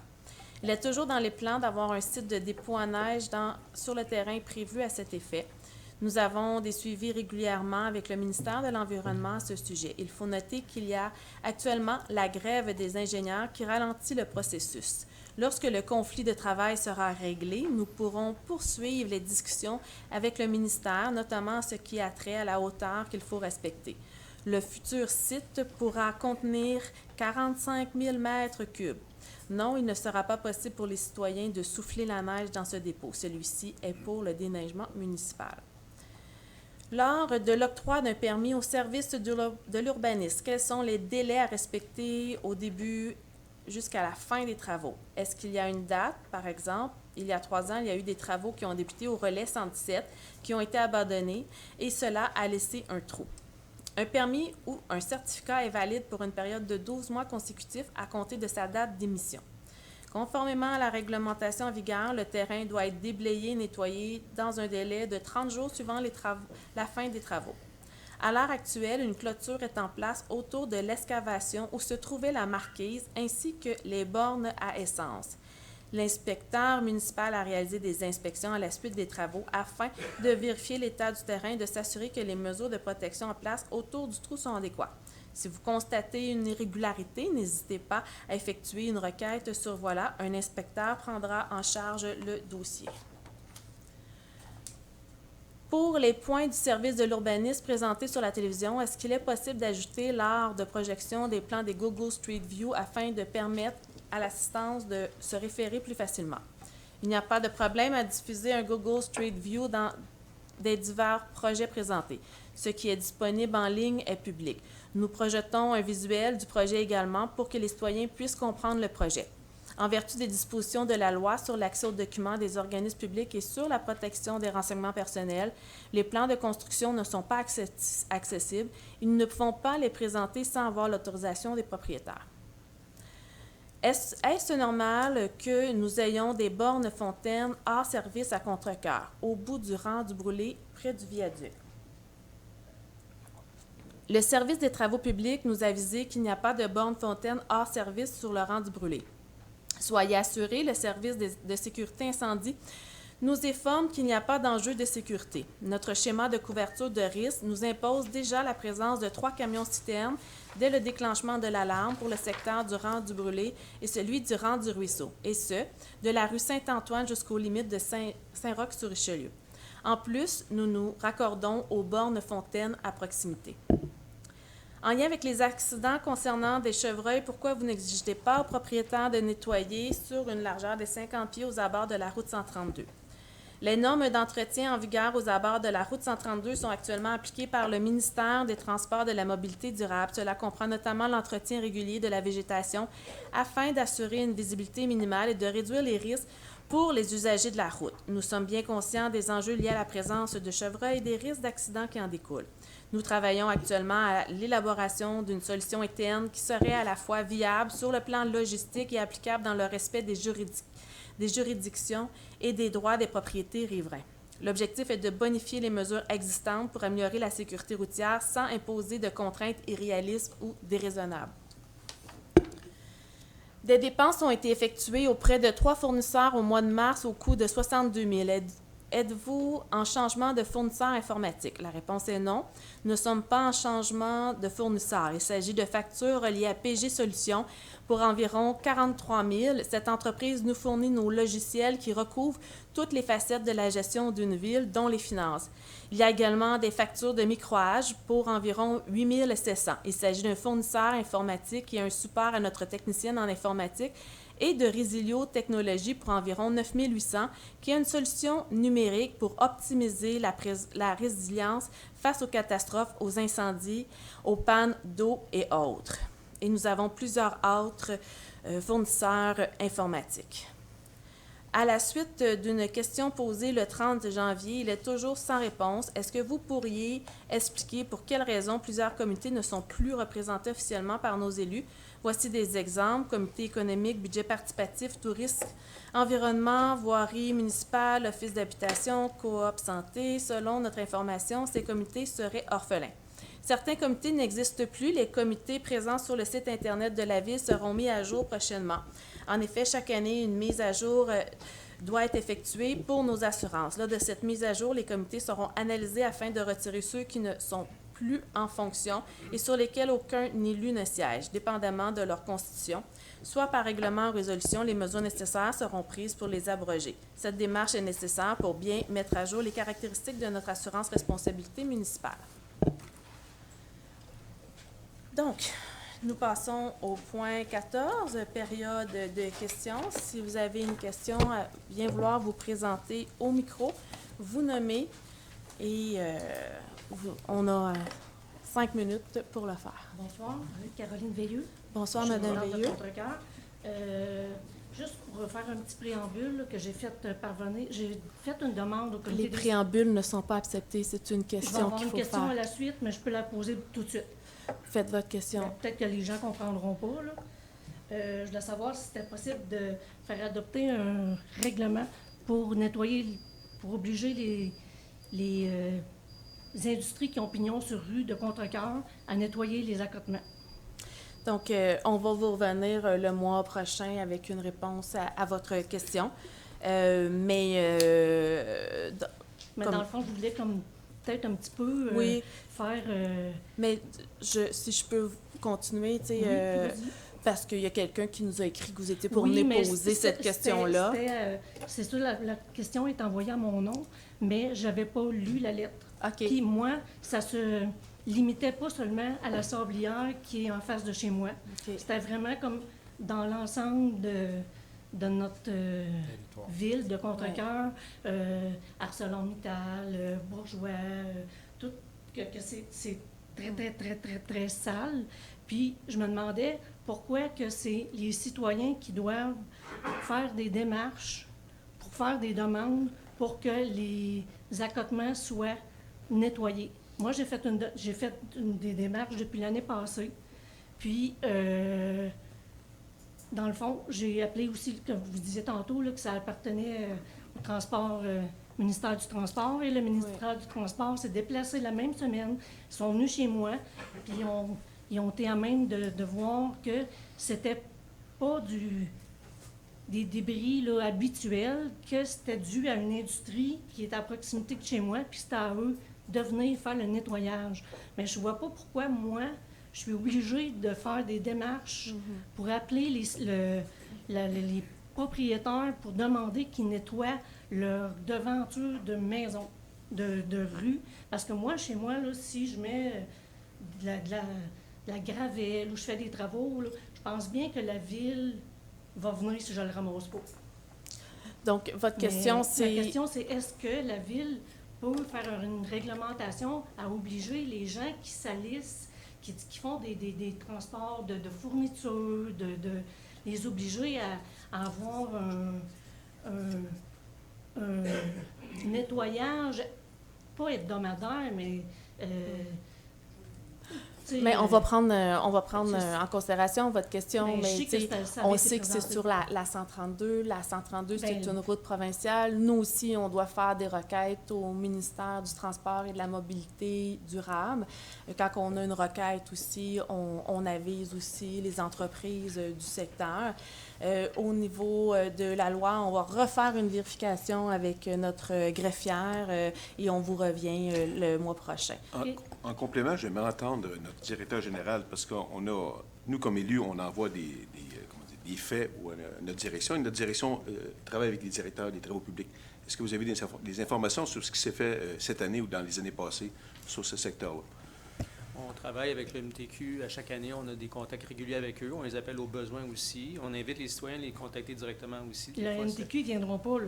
Non, Ils mais- ne nettoieront pas. Mais moi, je pense aux alentours du 20 Oui. avril cette année, la ville, ils sont venus avec un... C'est pas le camion de rue là, qui se déplace dans la ville. Ils sont venus avec un gros loader, avec une brosse. Ils ont brossé là, en direction des terrains. Puis j'ai des photos, là, si quelqu'un veut voir, là, après la séance. Là. Ils ont lancé toute la gravelle qu'il y avait sur l'accotement. Là. C'était sur les terrains de tous les résidents et dans les entrées. Fait que moi, là, mon nettoyage que j'avais fait chez moi, là, ça a été à recommencer. Toute la gravelle s'est ramassée chez nous. Puis, si je comprends pas que... On va c'est- prendre votre nom. À la fin, vous Oui. irez voir Madame la greffière et Monsieur le Parfait. directeur. Et pour le bénéfice de tous, on va vous revenir le mois prochain Parfait, aussi. merci. Merci à vous. Moi, j'aimerais avoir un éclaircissement si des demandes ont été faites à la Sablière pour nettoyer leurs accotements récemment ou l'an passé. L'année passée, il y a eu des demandes qui ont été faites. Ouais. Donc, il faut rappeler aux Sablières de vaquer à leurs responsabilités. Mais il n'y a aucun nettoyage qui a été fait aux alentours de la Sablière. Peut-être à la sortie, leur sortie, mais la saleté aux alentours, là, je ne sais pas sur combien de pieds vous lui demandez de nettoyer, là, mais c'est sûr que c'est pour... moi, mon devant de maison, là, il n'est pas comme un petit peu plus loin vers Saint-Laurent-du-Fleuve. Mais on va vous rappeler parce qu'on parle de vous en particulier. Puis, oui, mais on va vous rappeler puis on va vous revenir le mois prochain. Merci, Mme Veilleux. Jean Boulanger. Bonjour, M. Boulanger. C'est pour donner suite avec elle. Parce que moi aussi, je viens toutes les années faire parler des pistes cyclables. Vous avez des budgets pour tout, n'importe quoi. Mais pour les pistes cyclables, moi j'en fais beaucoup de pistes. On peut faire 200 km par semaine dans les jours. On prend les rues à la Syrie, on monte jusqu'à Verchères. Mais tout ce qui est lettre est ici. Pas compliqué. Et je ne sais pas jusqu'où qu'à bas votre machine. Mais vous parlez sur la 132. La 132, le boulevard des Aciéries, je suis d'accord, c'est pas vous autres qui va là. Mais le chemin du ruisseau, on passe au Muret, on va faire le bicycle, on revient par le pont. Il n'y a rien qui est fait pour les bicyclables. Rien. Bien, le rang du ruisseau, présentement, c'est un rang. On passe en bicycle, nous autres à pied, on est l'autre bord. Vous irez voir la roche qu'il y a dans le chemin, là. Oui. C'est plein de roches. Mais présentement, Vélo-Québec, c'est son trajet et on travaille avec Vélo-Québec depuis des années pour faire changer ce trajet-là pour l'amener dans le rang du ruisseau, mais le rang du brûlé. Donc, on continue nos efforts avec ça et on sait que ArcelorMittal va passer sa balayeuse de rue aussi dans ce segment-là. Je descends à Sorel de temps en bicycle. C'est pas descendable par les bicyclettes. C'est pas faisable. Tu sais, un jour ou l'autre, le monde vient ici en tourisme une fin de semaine en bicycle. Il n'y a personne qui fait du bicycle de vous autres. Hein? Ah oui, moi j'en ai fait très longtemps. N'en faites-vous présentement? Je vais être dans les rangs quand j'en fais. J'en ai fait l'année passée dans les rangs. Je vous montrerai tout ce qui sont les défauts. C'est bon. Tu sais, le touriste vient ici les fins de semaine, il vient en bicycle. Vous ne pouvez pas savoir comment que le monde en haut, chez le chemin du ruisseau, des Aciéries qui fait du bicycle et qui jogue. Mais je comprends ça. Puis nos rues à l'intérieur, notre balayage de rue est pratiquement tout fait. Nos nids de poules aussi, on est bien avancé. Donc, on a avancé, nous, sur notre juridiction, sur nos rues. Mais là, on parle de juridiction qui appartient au ministère du Transport et de la Mobilité durable. Donc, c'est un peu moins facile parce que c'est à eux, c'est leur route provinciale. Donc, est-ce que vous avez une autre question? Oui, ici, je vais y faire. Mon autre question, c'est... parce que le monsieur tout à l'heure qui parlait d'ArcelorMittal, il parle beaucoup de ça, mais il y a un coût à ça. C'est qui paye ce coût-là? C'est la ville de Contrecœur. Pour toutes les villes qui viennent, vous payez les villes ou chaque ville paye? Non, on va payer les villes qui sont venues en entraide aussi. Ça fait partie des ententes qu'on a entre... Avez-vous eu un coût de ça, présentement? Présentement, je ne peux pas vous dire encore le coût exact. On est en train de le finaliser, de comptabiliser parce que c'est 25 heures, puis c'est beaucoup de cas d'incendie. Oui, mais la loi ne nous permet pas de charger ArcelorMittal pour ça. Monsieur le directeur, c'est la loi qui est faite ainsi. Il y a des cas très précis dans lesquels on peut refacturer. C'est pour ça qu'il y a des entraides entre les villes avec des coûts fixes pour justement pouvoir prévoir les budgets par rapport à ça. C'est la même chose quand la ville de Contrecœur se déplace dans une autre municipalité en entraide. Bien, nous, on facture cette ville-là. Donc, vous prenez ça dans votre fonds de prévoyance? Bien, c'est un budget qui est prévu annuellement. Là, ça va être un gros coût, ça, là. Je suis d'accord avec vous. Ça a été une grosse journée le 20 avril. Okay. Puis on remercie toutes les autres villes qui sont venues nous aider. Oui. Là, je trouve que c'est... Est-ce que vous avez une autre question? Quand on essaye de rejoindre quelqu'un, on vient ici, on peut laisser un message parce que je ne suis pas capable de vraiment d'Internet, puis Facebook, puis tout ça. Absolument. Je laisse un message ici. Oui. Le message fait 3 fois je viens. OK. Je n'ai pas le retour d'appel. OK. Mais moi, j'ai pas reçu le message de vous. Non, pas vous. OK. Je l'ai fait à M. Larrivée. OK. Donc, c'est vous, M. Boulanger. Oui, mais j'ai pas le message. J'avais un petit papier qui disait que vous ne vouliez pas dire c'était quoi le message. C'est ça. Bon. Sauf que par la suite, 2 jours après, on m'a dit il a déposé une plainte à travers voilà finalement. Donc c'était pas pour ça. C'était pour autre chose, mais c'est correct. Mais la prochaine fois, laissez le sujet. Peut-être que c'est bon. Laissez le sujet. Je veux dire, un jour, j'ai pris une démarche pour avoir le journal Deux Rives avec M. Roy. S'il n'y a rien encore qui est fait, il y a eu des journaux qui ont été livrés ici à... les Deux Rives livrent des journaux ici, à la bibliothèque, puis au service des loisirs également, à notre demande. Est-ce qu'ils continuent à les livrer? Bien, ils sont supposés. Monsieur le directeur des communications est en... Il y livre encore? Non. Il n'y en a pas tout depuis un gros bout de temps. Le seul temps qu'il y en a eu, c'est quand il y a eu la grève. Le Poste Canada. Dans votre boîte à mal? Non, moi je parle pour le quartier en haut, on n'en a pas. Il faut aller les chercher ici à la bibliothèque. Mais ça, on a fait souvent des demandes avec eux, Oui, puis on dit que ceux... 850 portes en haut. Oui, mais c'est une entreprise privée. Nous, Non, on je suis fait des d'accord, demandes, mais- puis après ça, ben, ils nous Mais- donnent des points de chute pour les gens qui ne le reçoivent pas. Comment j'appelle? J'ai parlé avec le président de Deux-Rives cette semaine. C'est Poste Canada. Je ne suis pas capable de parler avec Poste Canada. Ça me prend quelqu'un de vous autres qui va dire à Poste Canada, amène-moi-en 50 ici, puis c'est toi, c'est pas compliqué. Ils les jettent à la poubelle. Ils les jettent à la poubelle. Ben, là, pour Poste Canada, vous avez parlé avec les Deux-Rives, puis ils semblent vous dire ça. Moi, Ouais. j'ai pas cette information-là. Les livres plus ici. Monsieur le directeur des communications, il revérifie cette information-là. OK. Monsieur Bérard, tout à l'heure, vous avez parlé des stocks, là. Oups, vous m'adressez la question OK, en d'accord. premier, puis après ça, moi, je... Monsieur Bérard a parlé des stocks, là, c'est avec des patriotes là, qui veulent mettre. Oui, oui. Mais vous tenez compte que la population ici est énorme. Des 2 dernières semaines, avec les trucks de paysagement, les trucks de piscine, les trucks de tout ça, sont tous en haut au Tim Hortons. C'est le vrai party dans les rues. OK? Là, je vais vous répondre parce qu'il est dépassé votre temps. Ouais, OK. Mais les 2 stops qui sont ajoutés, c'est à la sortie du Pitou-Minou avec le Maxi dans les 2 directions à cause du rond-point puis des gens qui arrivent. Donc, c'est pour sécuriser cette artère-là que les gens ne laissaient pas passer ceux qui veulent sortir. Mais là, il va falloir revenir si vous avez d'autres questions. Je vais juste finir ce détail-là. C'est qu'en avant du métro et de la pharmacie, il y a 2 traverses pour aller de l'autre côté. Pourquoi qu'ils ne mettent pas juste un poteau, ralentir, pas obligé de mettre des gardes pour les trucks, là? Parce que lui, il est à l'autre bout. Mais là, on il y a va prendre personne. votre recommandation, puis on va la soumettre au comité des loisirs. Puis monsieur le directeur, de toute façon, doit vous rappeler. Fait qu'il vous rappellera aussi. Puis, Madame la mairesse, si vous me permettez, oui. votre demande que vous m'avez faite, je l'ai référée au directeur général pour les stops aux sorties du Uniprix, de la Caisse populaire, puis du Shell, puis du Tim Hortons. C'est fou. La demande a été envoyée au directeur général. Je ne sais pas s'il y a eu un suivi. Je vais le demander cette semaine. Puis vous pourrez mettre un petit muret à la sortie du... Mais là, je vais vraiment vous passer à la prochaine personne. Donc, merci. Votre demande a été faite.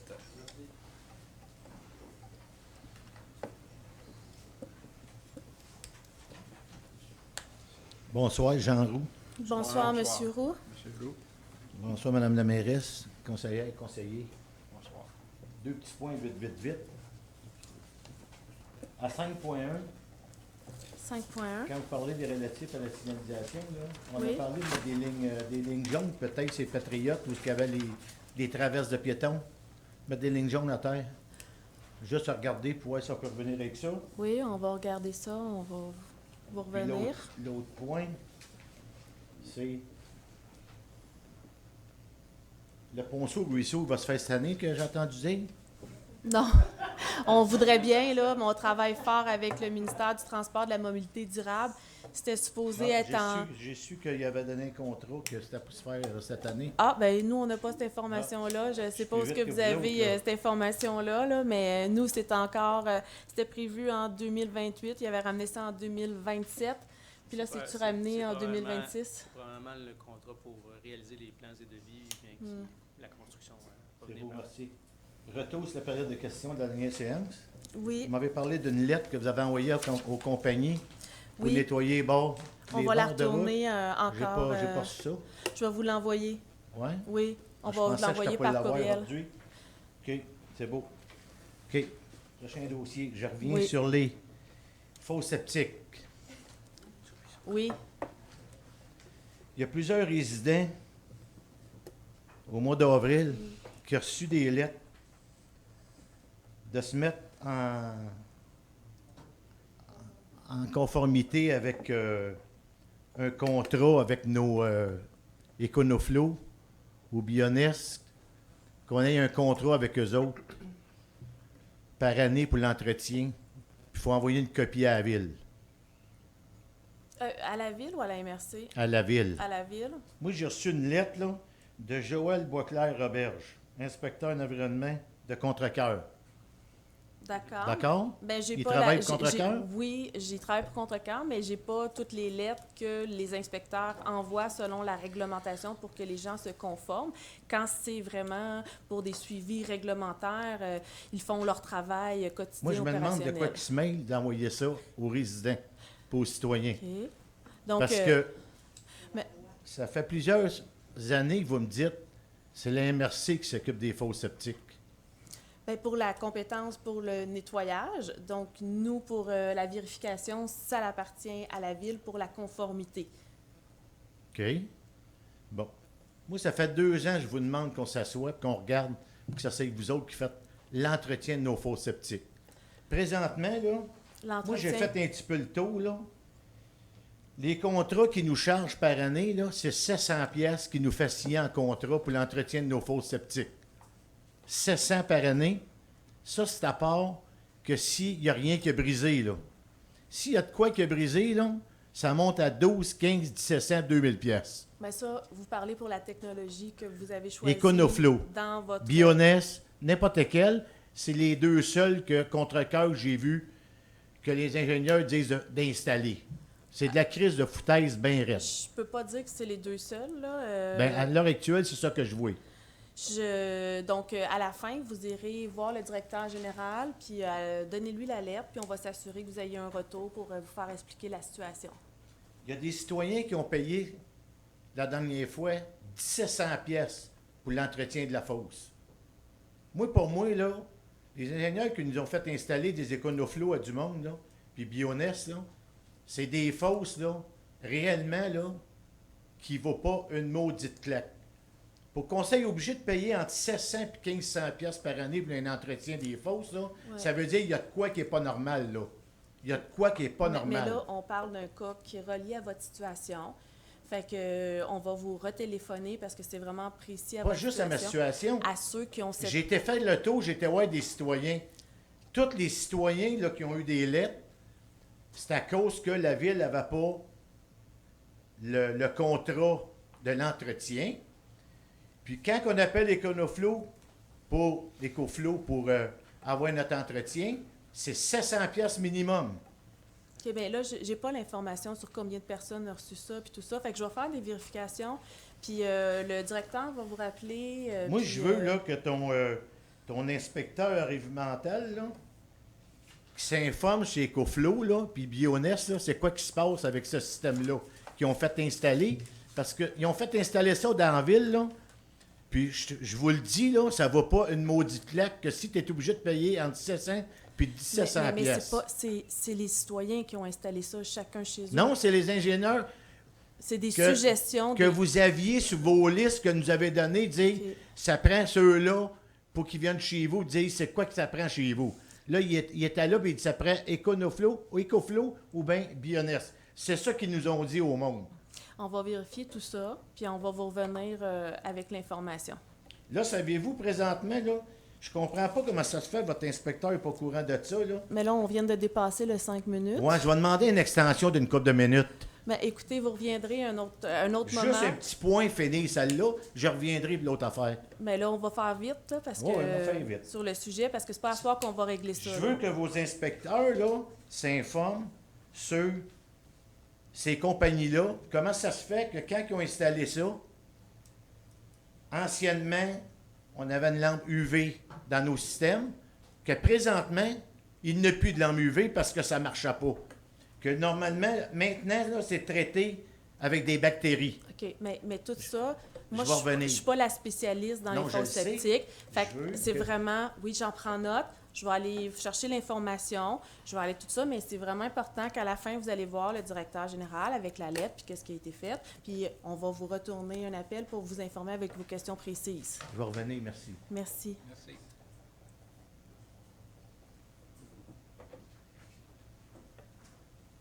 Bonsoir, Catherine Brissette. Bonsoir, Madame Brissette. Bonsoir. Pouvez-vous m'éduquer sur le point 6.3? Ma question est, y a-t-il un maximum par année que vous avez le droit d'emprunter pour un droit de préemption selon peut-être le maximum d'habitants ou peu importe le nombre de taxes. On a-tu un maximum où vous pouvez dépasser Non. en ligne comme un C'est le automax? MAMAGE qui nous donne, le ministère des Affaires municipales et de l'Habitation, qui nous donne les autorisations de pouvoir faire ces emprunts-là. Et notre directeur des Finances fait toutes les vérifications. Il faut se faire accepter aussi OK. par le ministère des Affaires On municipales et sait-tu, de on a l'Habitation. droit à combien maximum par année? C'est de par débit rapport contre avec la population et selon leurs critères. Donc, il faudrait que je pose à la question au directeur des Finances, là, précisément. OK. Mais le directeur des Finances nous dit qu'on est en bonne santé financière. Parfait, super. Le 6.5, M. Dansereau a soulevé le point là, concernant la démolition qui touche des bâtiments municipaux. Est-ce que c'est seulement les bâtiments municipaux ou on parle aussi de démolition au niveau résidentiel ou cabanon ou autre? C'est les démolitions municipales qui sont traitées dans le changement. Dans ce règlement-là. Bâtiment Mais municipal. ce règlement-là comprend tous les bâtiments municipaux. Donc, toutes les règles de démolition sont dans ce document-là, les délais, le comité de démolition, tout ça. Sauf que dans le changement qu'on fait, c'est pour les bâtiments municipaux et pour aussi les PPC-moi, qu'on dit qu'ils n'ont pas besoin non plus de passer par le comité de démolition parce qu'ils ont déjà vraiment OK. un cadre assez strict à respecter. Parfait, super. En passant, merci pour les Google Street View, c'est vraiment le fun. Là. Concernant le point, attendez-moi un instant, le point 11.2, concernant le presbytère. Oui. Est-ce qu'on a des plans? Qu'est-ce qu'on peut faire avec ça ou quoi que ce soit? Parce que c'est quand même un patrimoine. Ben oui, si vous voulez, vous pouvez aller voir un peu qu'est-ce qu'ils ont fait à Verchères avec la maison Jean-Marie Moreau. Donc, c'est une ancienne maison ancestrale, puis ils ont fait une rallonge pour faire leurs bureaux municipaux, la cour municipale et tout ça. Et Varennes aussi ont réutilisé un ancien bâtiment pour en faire une salle. Mais c'est ce qu'on veut faire. On ne veut pas l'acheter à terre. On ne veut pas ou- l'acheter à OK. terre. Non, Parfait. non. On veut la réutiliser pour maximiser l'espace parce que là, on a des gens un peu partout là, qu'on met là, dans OK. nos locaux. Là. Super, merci. Ils sont éparpillés. Concernant notre super projet d'Acaduc dans le rang du Brûlé et du rang du Ruisseau, il y a eu des tests de sol qui ont été effectués dernièrement. On en est rendu où au niveau des dates de début de travaux et de quel côté? J'ai pas encore les dates de début de travaux parce qu'on est encore avec les plans d'ingénierie. Ils sont en grève. Ça, je peux pas vous confirmer tout ça, mais aussitôt qu'on veut le commencer le plus tôt possible. Et c'est sûr qu'on souhaite que ça soit fait, mais il y a un délai aussi à laisser pour nos... Parfait. Concernant la période de questions, on est revenu concernant l'ancien terrain du relais 117. On est dépassé les 12 mois, on est à plus de 36 mois. Quels sont les prochains plans? Ben moi, ils ont écouté, la question a été posée et on me dit que tout est en règle. Oui, mais c'est encore un trou, puis on fait rien. Ouais, mais on tout- laisse vraiment ça de même. Tout est en règle pour le terrain, qu'est-ce qu'il y a à faire. Toutefois, il y a le propriétaire du site soumet des projets, mais j'ai rien à déposer OK. formellement présentement. Parfait, super. Concernant le point 11.4, on a parlé d'un conseiller scientifique en chef autorisation des signatures entente citoyenne technologie agroalimentaire du Québec. Oui. On ne fait pas nécessairement d'agroalimentaire chez nous. Là. Qu'est-ce qu'on fait en Ben, agroalimentaire? on parle du parc d'agriculture métropolitain qu'on est en train de constituer. Parfait. Donc, il va nous servir pour son élaboration, mais il va servir à d'autres dossiers également parce qu'un conseiller scientifique ont aussi des comités où ils vont s'échanger entre scientifiques des connaissances. Donc, il peut ramener une situation de contre-cœur pour nous ramener vraiment les informations scientifiques pour la prise de décision. OK. Est-ce qu'on va avoir un agronome relié à tout ça? Parce que je pense que ça va être une nécessité selon la dernière rencontre que vous avez eue concernant les terres agricoles qui sont non drainées, etc. Est-ce qu'on va avoir un agronome dans le dossier aussi? Ben, là, présentement, on est dans, vous l'avez peut-être vu passer, le communiqué disant qu'on a reçu une subvention de 150 000 pour l'élaboration du parc métropolitain. Donc, oui, il va y avoir une partie qui va être dédiée à ça avec l'UDA. Parfait. Puis, ce 150 000-là, il est imputable sur une période de 1 an, 2 ans, 3 ans, 4 ans, 10 ans? 150 000, le délai, j'ai pas le délai avec moi, mais c'est sûr que les contrats sont déjà donnés. Donc, OK. à Vivre en Ville, entre l'assiette et nous, à l'IETC, et avec UDA aussi, là, donc que c'est pour les études agronomiques et forestières du site ainsi que la planification de l'aménagement agronomique. Parfait, super. Concernant la dernière période de questions sur la dompe à neige, on comprend qu'on est en attente. Si vous me permettez, je ferai peut-être une suggestion. Vitement, parce qu'on a dépassé 5 minutes. Déjà. OK. La dompe à neige dans certaines municipalités, dont certains arrondissements de la Ville de Montréal ou d'autres villes alentours, ont une dompe à neige souterraine qu'on appelle directement dans les eaux usées. On voit directement au niveau proche de chez Godet Transport, il y a déjà des citernes qui vont domper dans nos eaux usées, là, au niveau d'un eau qui a été traitée, style contaminé, mais que notre système de caduc des eaux usées prend, je ne me trompe pas. La charge métrique est C'est adéquate exactement, pour pouvoir peut-être. la mettre, il n'y a pas d'enjeu. Peut-être voir si on ne pourrait pas faire une dompe à neige de ce style-là. À partir de ce moment-là, c'est un grillage comme au parc Safari entre les deux animaux, mais directement dans nos eaux usées. Donc, alors, je prends votre question, puis on vous reviendra avec la réponse. Parfait. On se voit tantôt. Merci.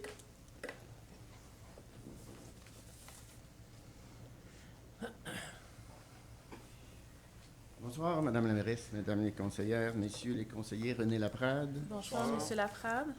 Je voudrais juste revenir concernant le point qu'a apporté Mme Veilleux. Si je comprends bien, c'est le secteur encore avec la sablière qu'il y a, où la Ville a toujours eu des problèmes. Là, vous aviez signé une entente à un moment donné là, pour que la Ville paye pour l'utilisation d'un terrain privé. C'est bien le même secteur, si je comprends bien? C'est ce secteur-là. C'est ce secteur-là. C'est ce secteur-là. Est-ce que la Ville n'a pas un pouvoir, parce qu'on parle de nuisance, hein? C'est que si quelqu'un rejette de la fumée constamment, si quelqu'un rejette de la poussière constamment, vous avez un règlement que vous pouvez passer sur la nuisance et le faire respecter. On va vérifier qu'est-ce qu'on peut faire, parce que comme on a dit, c'est sur la 132, donc on va refaire les vérifications sur qu'est-ce qu'on peut faire dans le site n'a pas... La 132 ou n'importe quoi, je ne parle pas du ministère, l'intervention... Mais je comprends ce que vous me dites. La solution, c'est pas de balayer...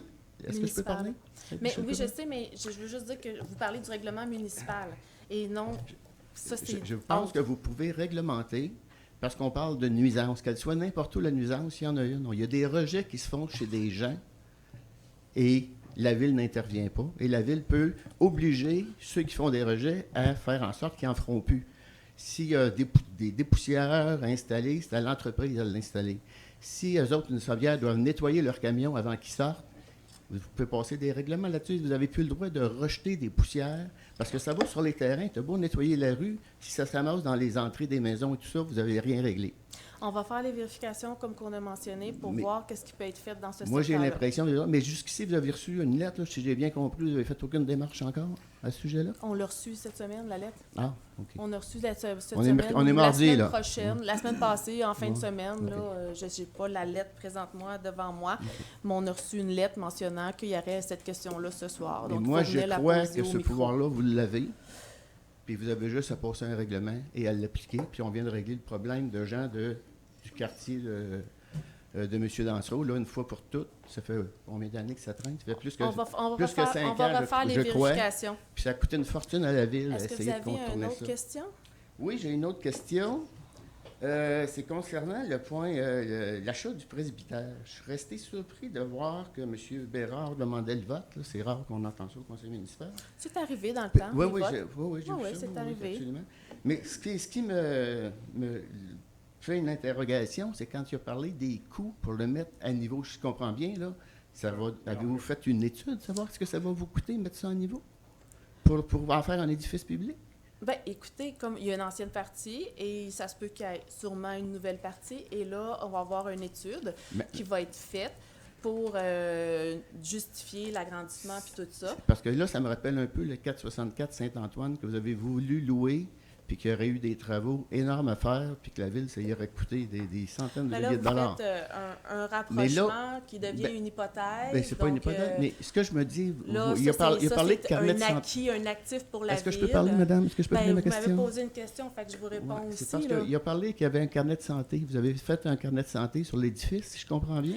Pas sur celui-là. On a des carnets de santé. Il m'a parlé il dit, compte tenu du carnet de santé, les coûts que ça va demander. Monsieur Bérard a parlé du carnet de santé de l'ensemble des villes. Oui, d'accord, allez-y. Le paragraphe, c'est en plus, c'est un immeuble qu'on ajoute à notre carnet de santé. OK? OK, vous n'avez pas parlé de l'état actuellement du qui est presbytère. OK. passablement chargé de OK. notre Mais vous n'avez aucune idée de ce que ça va vous représenter comme coût. C'est ça, je comprends? On n'est pas rendu à cette étape-là. Présentement, c'est un terrain et une bâtisse qui est à bon coût comparativement à si on achèterait un terrain à côté de la caserne de pompiers puis qu'il faudrait tout refaire. Tout dépend de Donc, ce que vous avez à faire. Ça, Fait qu'en tout cas, vous aurez à l'évaluer, ça c'est sûr. Puis, Exactement. est-ce que vous allez pouvoir nous dire combien ça va, qu'est-ce ben, que ça va donner là, comme évaluation? on n'est pas rendu là. Je vous dirai pas ça le mois prochain. Non, mais vous allez faire quand même l'exercice. On va faire un exercice, mais on va faire l'exercice dans les délais que ça prend pour faire cet exercice-là pour voir les possibilités. D'accord. Il semble y avoir beaucoup de questions ce soir, alors je vais céder ma place. C'est rare que je fais ça. Profitez-en. Merci, M. Laprade. Bonne soirée.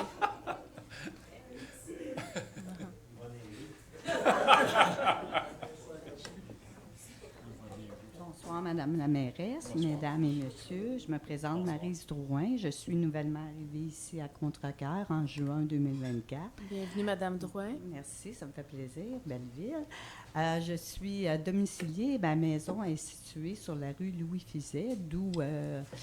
Danseau, tantôt, nous parlait non loin de les constructions, les nouvelles constructions, Olivier Glounet et tout.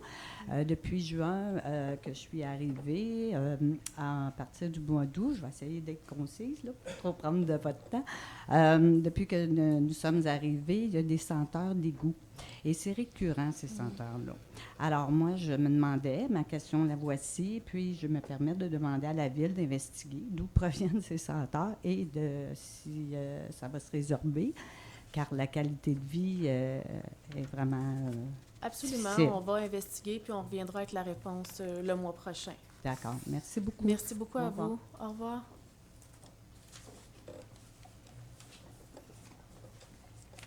Bonjour. Bonsoir. Jean Bertillon. Bonsoir, M. Bertillon. À l'Assemblée de janvier, je vous ai posé comme question à savoir pourquoi que le budget d'urbanisme avait augmenté de 34 puis de 33 en 2025. Je n'ai pas eu de réponse. Oui, il y a eu une réponse. Oui, il y a eu une réponse, puis elle a été enregistrée aussi lors d'une séance précédente. Oui, je l'ai regardé cet après-midi. OK. Votre réponse, c'est début de réponse. C'est ça qui m'a été. Je ne peux pas vous répondre. À l'Assemblée de février, moi, je vous posais la question en janvier. Oui. À l'Assemblée de février, oui. Vous m'avez répondu. Je ne peux pas vous répondre, mais vous donner un début de réponse. Vous m'avez donné un paquet de chiffres que je ne comprends pas, puis vous avez dit, monsieur, le nouveau directeur des finances et le directeur d'urbanisme va vous répondre là-dessus. Le directeur des finances. Vous avez mentionné M. Gendron.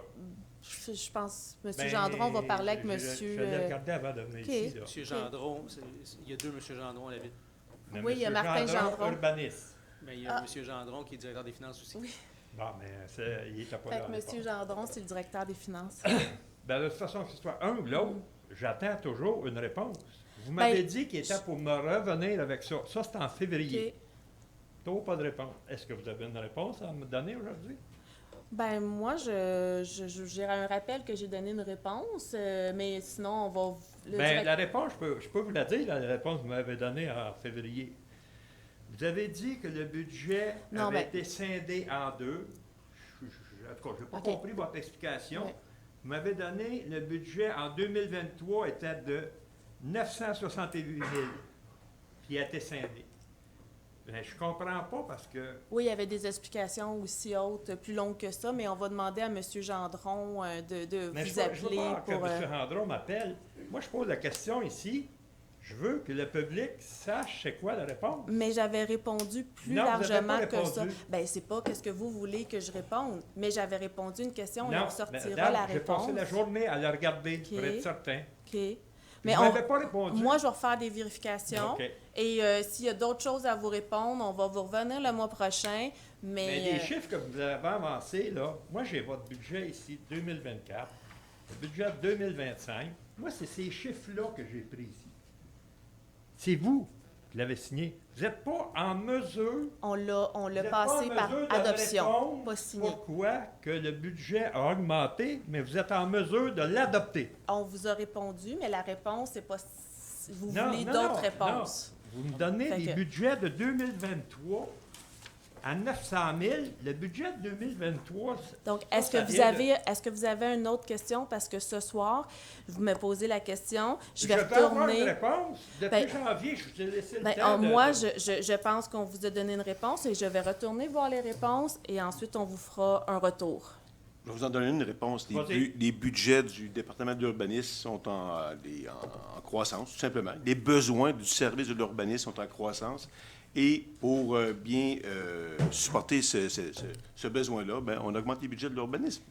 Ça Non, passe non, de mais il y a eu... 33% de 2023 à il y a- 2024. Je vous donnerai pas il y a- on va vous donner des il y a détails eu des éventuellement. abats. mais- Ils sont ici, là, non. c'est votre budget. Claude, il y a eu des ressources humaines qui ont changé Oh, de oui, direction ça va. aussi. Non, mais c'est Bon, votre là, budget. ça suffit. Et on a une augmentation ici Une de augmentation voix, de quoi? de charges. Donc, la question, on va aller faire les vérifications, on va revenir, puis de toute façon, on est rendu à 5 minutes. Donc, on comprend votre question, on comprend que la réponse qu'on vous a donnée ne complète pas qu'est-ce que vous Non, mais voulez faut pas savoir. dire n'importe quoi, là. OK, ça suffit, vous êtes rendu irrespectueux. Merci. Vous avez donné des chiffres qui On est correspondent rendu pas. au prochain citoyen. On est, donner des monsieur chiffres. l'agent de sécurité, pouvez-vous intervenir, s'il vous plaît? Merci. Sérieux?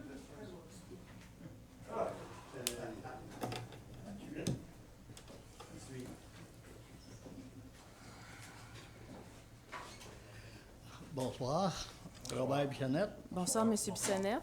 Juste une petite question en passant. J'ai remarqué une nouvelle enseigne sur le câble. Est-ce que le règlement des enseignes lumineuses a été changé dans le vieux contre-garde?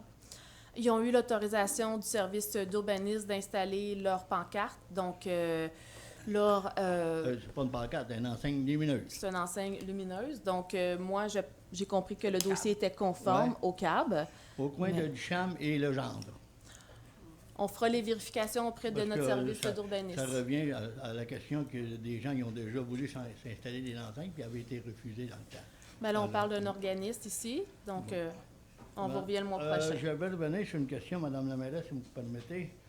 Concernant le dépôt des comptes payés mensuellement, j'ai déjà demandé, puis je demande depuis le mois d'octobre, les listes des comptes payés par carte de crédit, incluant les noms des fournisseurs. Est-ce que ce sera possible de les avoir en même temps que la liste des comptes que vous déposez payés par chèque et par dépôt direct? Les noms. Les noms des fournisseurs. On avait... Mais vous avez acheté pour 18 000 le mois passé, payé par carte de crédit. Mais vous Et il passez y a par la loi aucun- à l'accès à l'information et là, vous avez tous les fournisseurs. Depuis le mois d'octobre que je demande pour les avoir, je les ai pas. Ça serait peut-être, ça fait Mais moi, step. c'est pas ça qu'on me dit, là. Ben, moi, je m'occupe pas de la loi à l'accès à l'information, mais Mais ici, madame- on me dit que c'est envoyé, là. Bon, mais je vais vous envoyer encore les demandes demain matin. Mais j'ai les ici, si je pourrais vous les donner.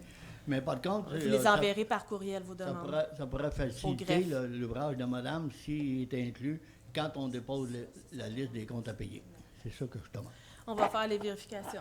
Parce que je crois que c'est pas normal que vous avez à vérifier les comptes en n'ayant pas les noms de ceux qui fournissent vos produits en considérant la politique d'achat local. On a les noms.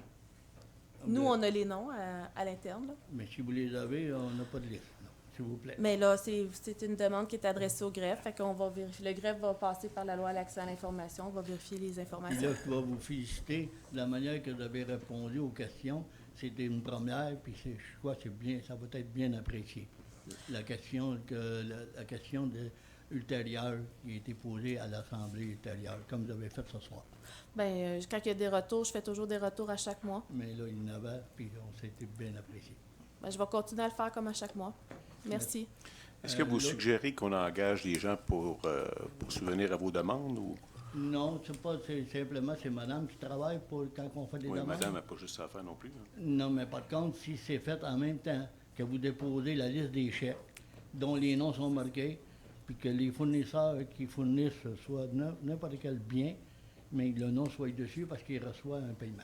Mais présentement, on est en train d'engager puis d'engager parce qu'il y a des demandes et des demandes et des demandes. Et présentement, je suis obligée d'engager pour répondre à toutes les demandes. Fait que c'est une réalité. Puis le conseil est au courant. On vient d'accepter d'autres postes pour pourvoir à toutes les demandes qu'on a. Mais comme je vous dis, c'est une question de vérification des comptes. Parce que si on veut travailler avec les gens qui regardent la politique d'achat local, il faut savoir à quel endroit que les achats sont faits. Exemple, des produits de bureau. Il y a bien des choses qui sont achetées, qui pourraient être achetées peut-être à compte. La Ville devra engager plus de personnes au greffe et plus de personnes présentement à la direction des finances aussi. Et c'est un fait. Donc, ça va aussi avoir un impact, c'est sûr, parce que c'est la masse salariale qui va augmenter. Fait que nous, il faut qu'on suive la croissance. Il faut que je ne peux pas exténuer mon personnel non plus. Fait que toutes ces petites demandes-là fait toujours une charge supplémentaire. Donc, le conseil accepte d'engager du monde. Fait qu'après ça, si vous avez des augmentations de taxes puis qu'il y a plus de personnel, bien, c'est parce qu'on veut offrir un service sur nos citoyens. Fait que là, on a deux directions qu'on est obligé d'engager plus de personnel. Mais madame, la direction des finances et du greffe. Mais madame, si on prend un ordinateur pour faire une liste, c'est pas long. Payer sur le piton pour faire une copie. Bien, ça, c'est votre lecture.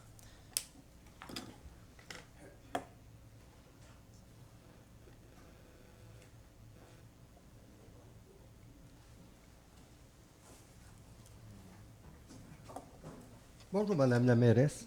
Bonjour, les conseillers. C'est la première fois que je me présente. Vous ne me connaissez pas. Patrick Bibeau. Information.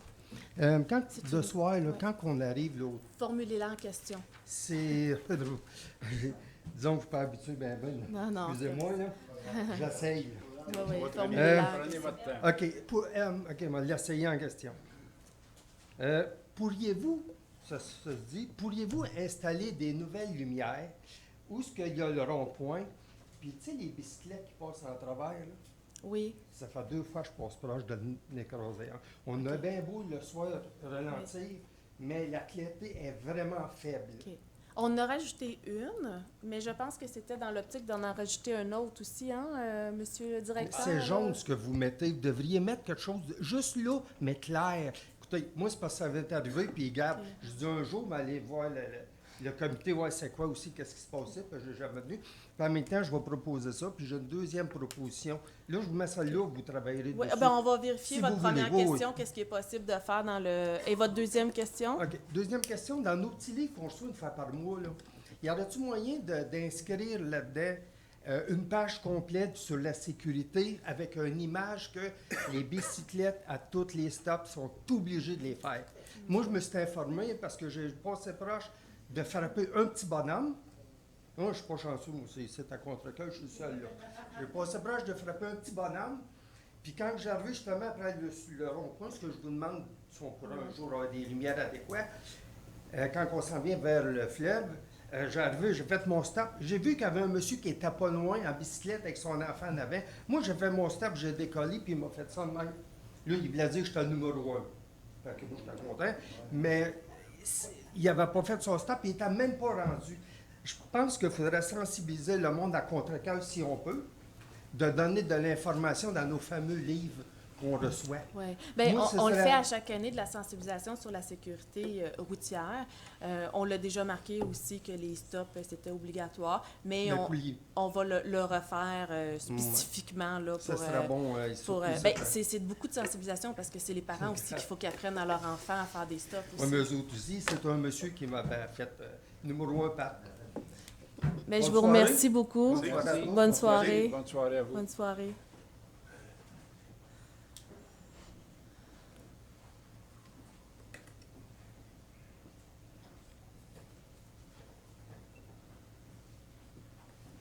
Bonsoir.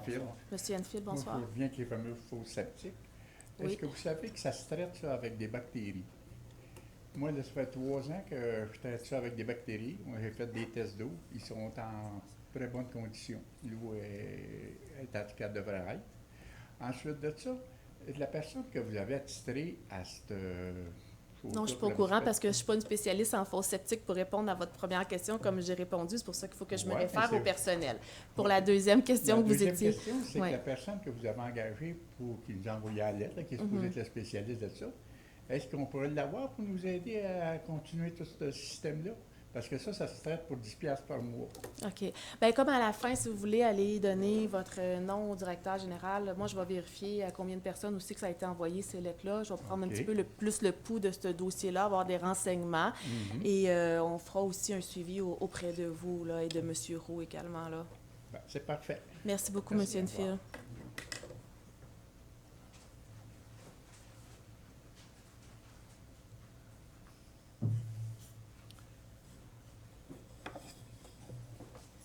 Bonsoir. Jean Roux. Bonsoir, M. Roux. Je vais revenir avec les fosses septiques. J'aimerais ça que la Ville me donne combien il y a de fosses septiques dans Contrecœur, combien il y a EcoFlow, Bioness. Puis j'aimerais ça que la Ville, on s'arrange pour avoir une réunion avec le monde qui ont des fosses septiques. Puis j'aimerais avoir votre inspecteur en réunion, puis demander à une personne d'EcoFlow qui soit présent. Je pense y a-t-il moyen de faire ça fosses septiques sur qu'on le peut territoire. avancer le dossier? Bien, on prend votre suggestion, on va aller la vérifier, mais pour les données, puis il y a 700 fosses, c'est ça, hein, environ? Puis, 700? Oui. Ben, je ne veux pas avancer n'importe quel Environ. chiffre, mais c'est un petit peu plus que ça. Mais on va vous revenir avec les chiffres exacts, puis j'ai pas qu'est-ce que vous demandez pour les autres chiffres, EconoFlow, puis comme je vous ai dit, je ne suis pas une spécialiste en ressources humaines. Pas en ressources humaines, mais en fosses septiques. Et en ressources humaines, j'ai une formation en gestion des ressources humaines, ça va, universitaire. Mais Monsieur Larrivée, est-ce que vous allez donner suite à cette... Ben, vous allez communiquer avec. Parce qu'en ressources humaines, ça ne vient pas régler les fausses. Non, c'est ça, exact. C'est ça. Je ne suis pas une spécialiste en fausses septiques. Parce que je veux savoir comment est-ce qu'il en reste J'en ai encore pas, avec là. les vieilles fausses, puis comment est-ce qu'il y en a qui se sont confirmés aux nouvelles fausses. J'aimerais ça qu'on s'assoie avec la Ville, qu'on avance ce dossier-là, si possible. Oui, on va travailler d'une manière constructive. Fait qu'on prend les coordonnées de vous et de M. Enfield à la fin, puis on va voir les chiffres et tout ça, puis qu'est-ce qui peut être fait dans tout ça. Merci. Je répartis des courriels en CC ou des conversations. Merci. De rien.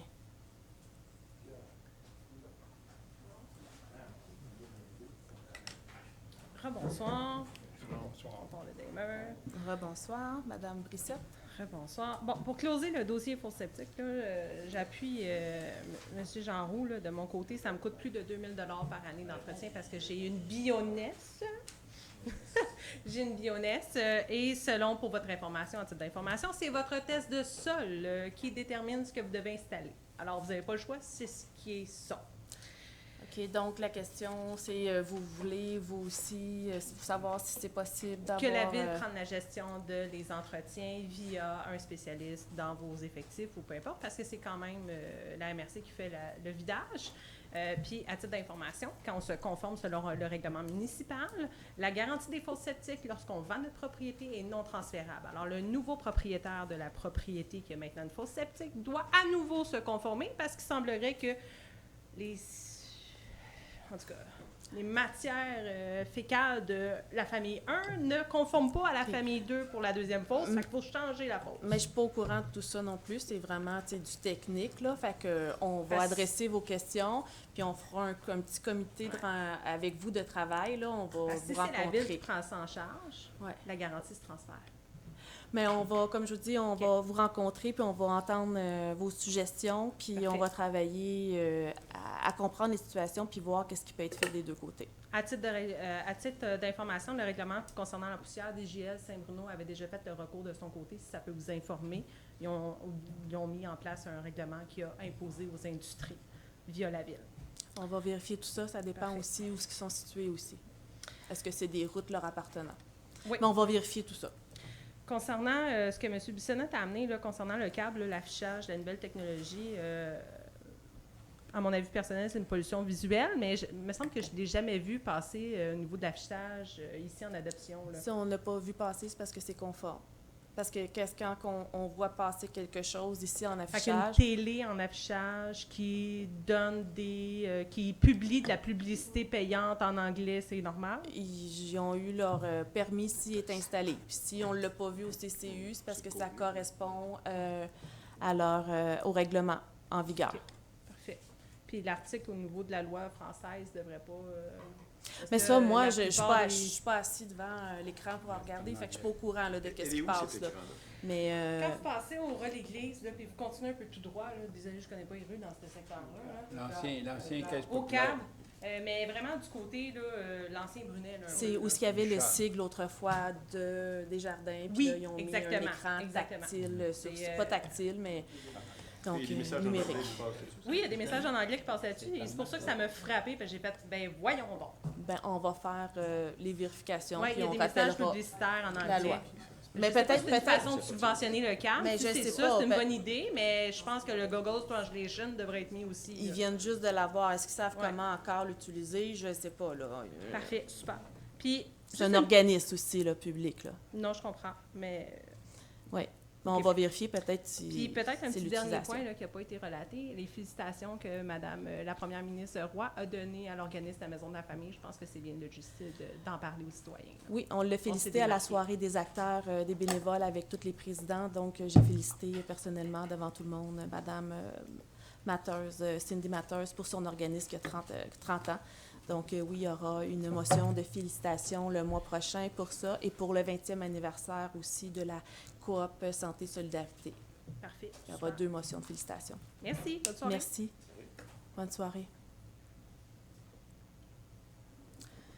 Donc, je passe au point parole aux membres du Conseil. Monsieur Bérard.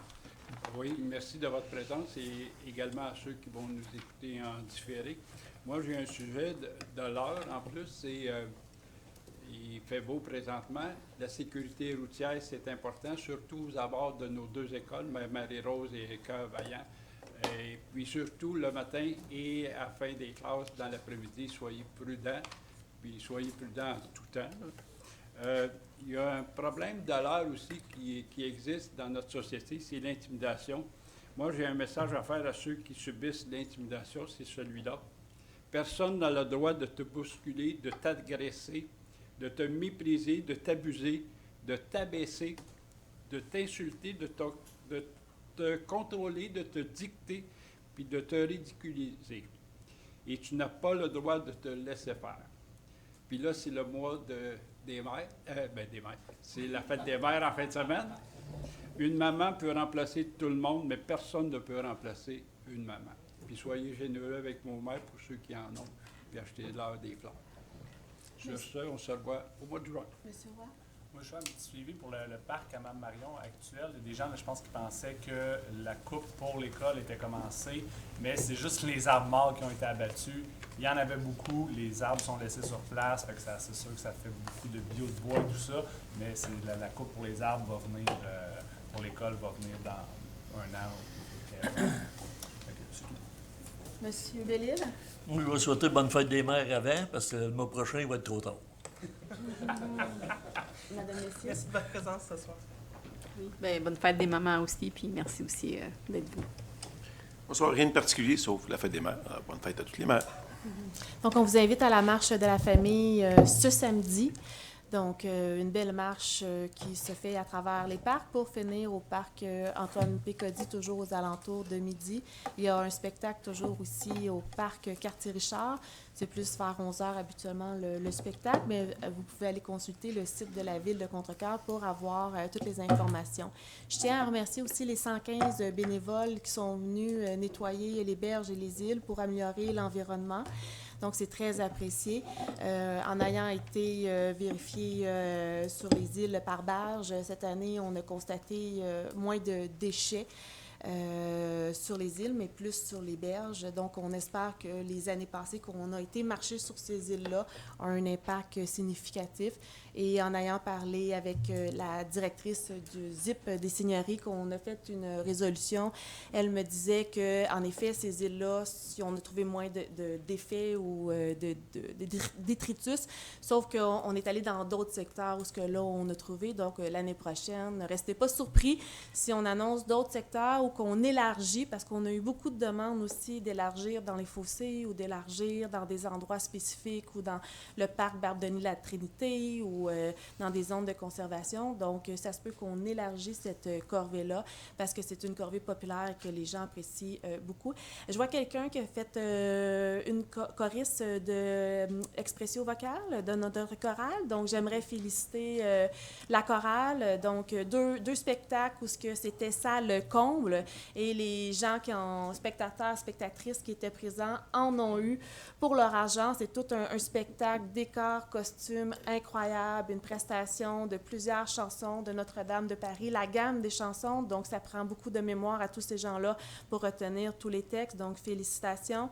Également, je l'ai souligné, 20 ans pour la Coop Santé, c'est quand même incroyable. Donc, c'est une progression aussi. On a ouvert un prolongement avec l'ancienne Banque nationale qui est rendu aussi des bureaux de la Coop. Donc, c'est important, ce 20e anniversaire-là. Et juste spécifier que tous nos organismes sont importants parce que grâce à nos organismes, on est en mesure, parce qu'ils vous offrent des activités supplémentaires, donc on est en mesure d'offrir un meilleur milieu de vie. Fait que c'est pour ça que c'est important pour le conseil municipal, la ville de Contrecœur, d'appuyer nos organismes pour qu'ils puissent encore offrir des meilleurs services à notre population. Et bien sûr, on a d'autres activités qui vont venir. Le marché du printemps, le 29 mai, on vous invite en grand nombre parce qu'il faut encourager nos artisans et ceux qui se déplacent pour vous fournir des bons petits produits. Sur ce, on se voit le mois prochain et bonne fête des mères à tous les mamans. Et tout le monde a une maman, donc prenez-en soin. Merci. Madame la mairesse, je fais la proposition de la levée de l'Assemblée. Et j'appuie ma collègue, Madame Messier. Donc, le point 16 est proposé par Mme Karine Messier et appuyé par M. Claude Bérard. Merci.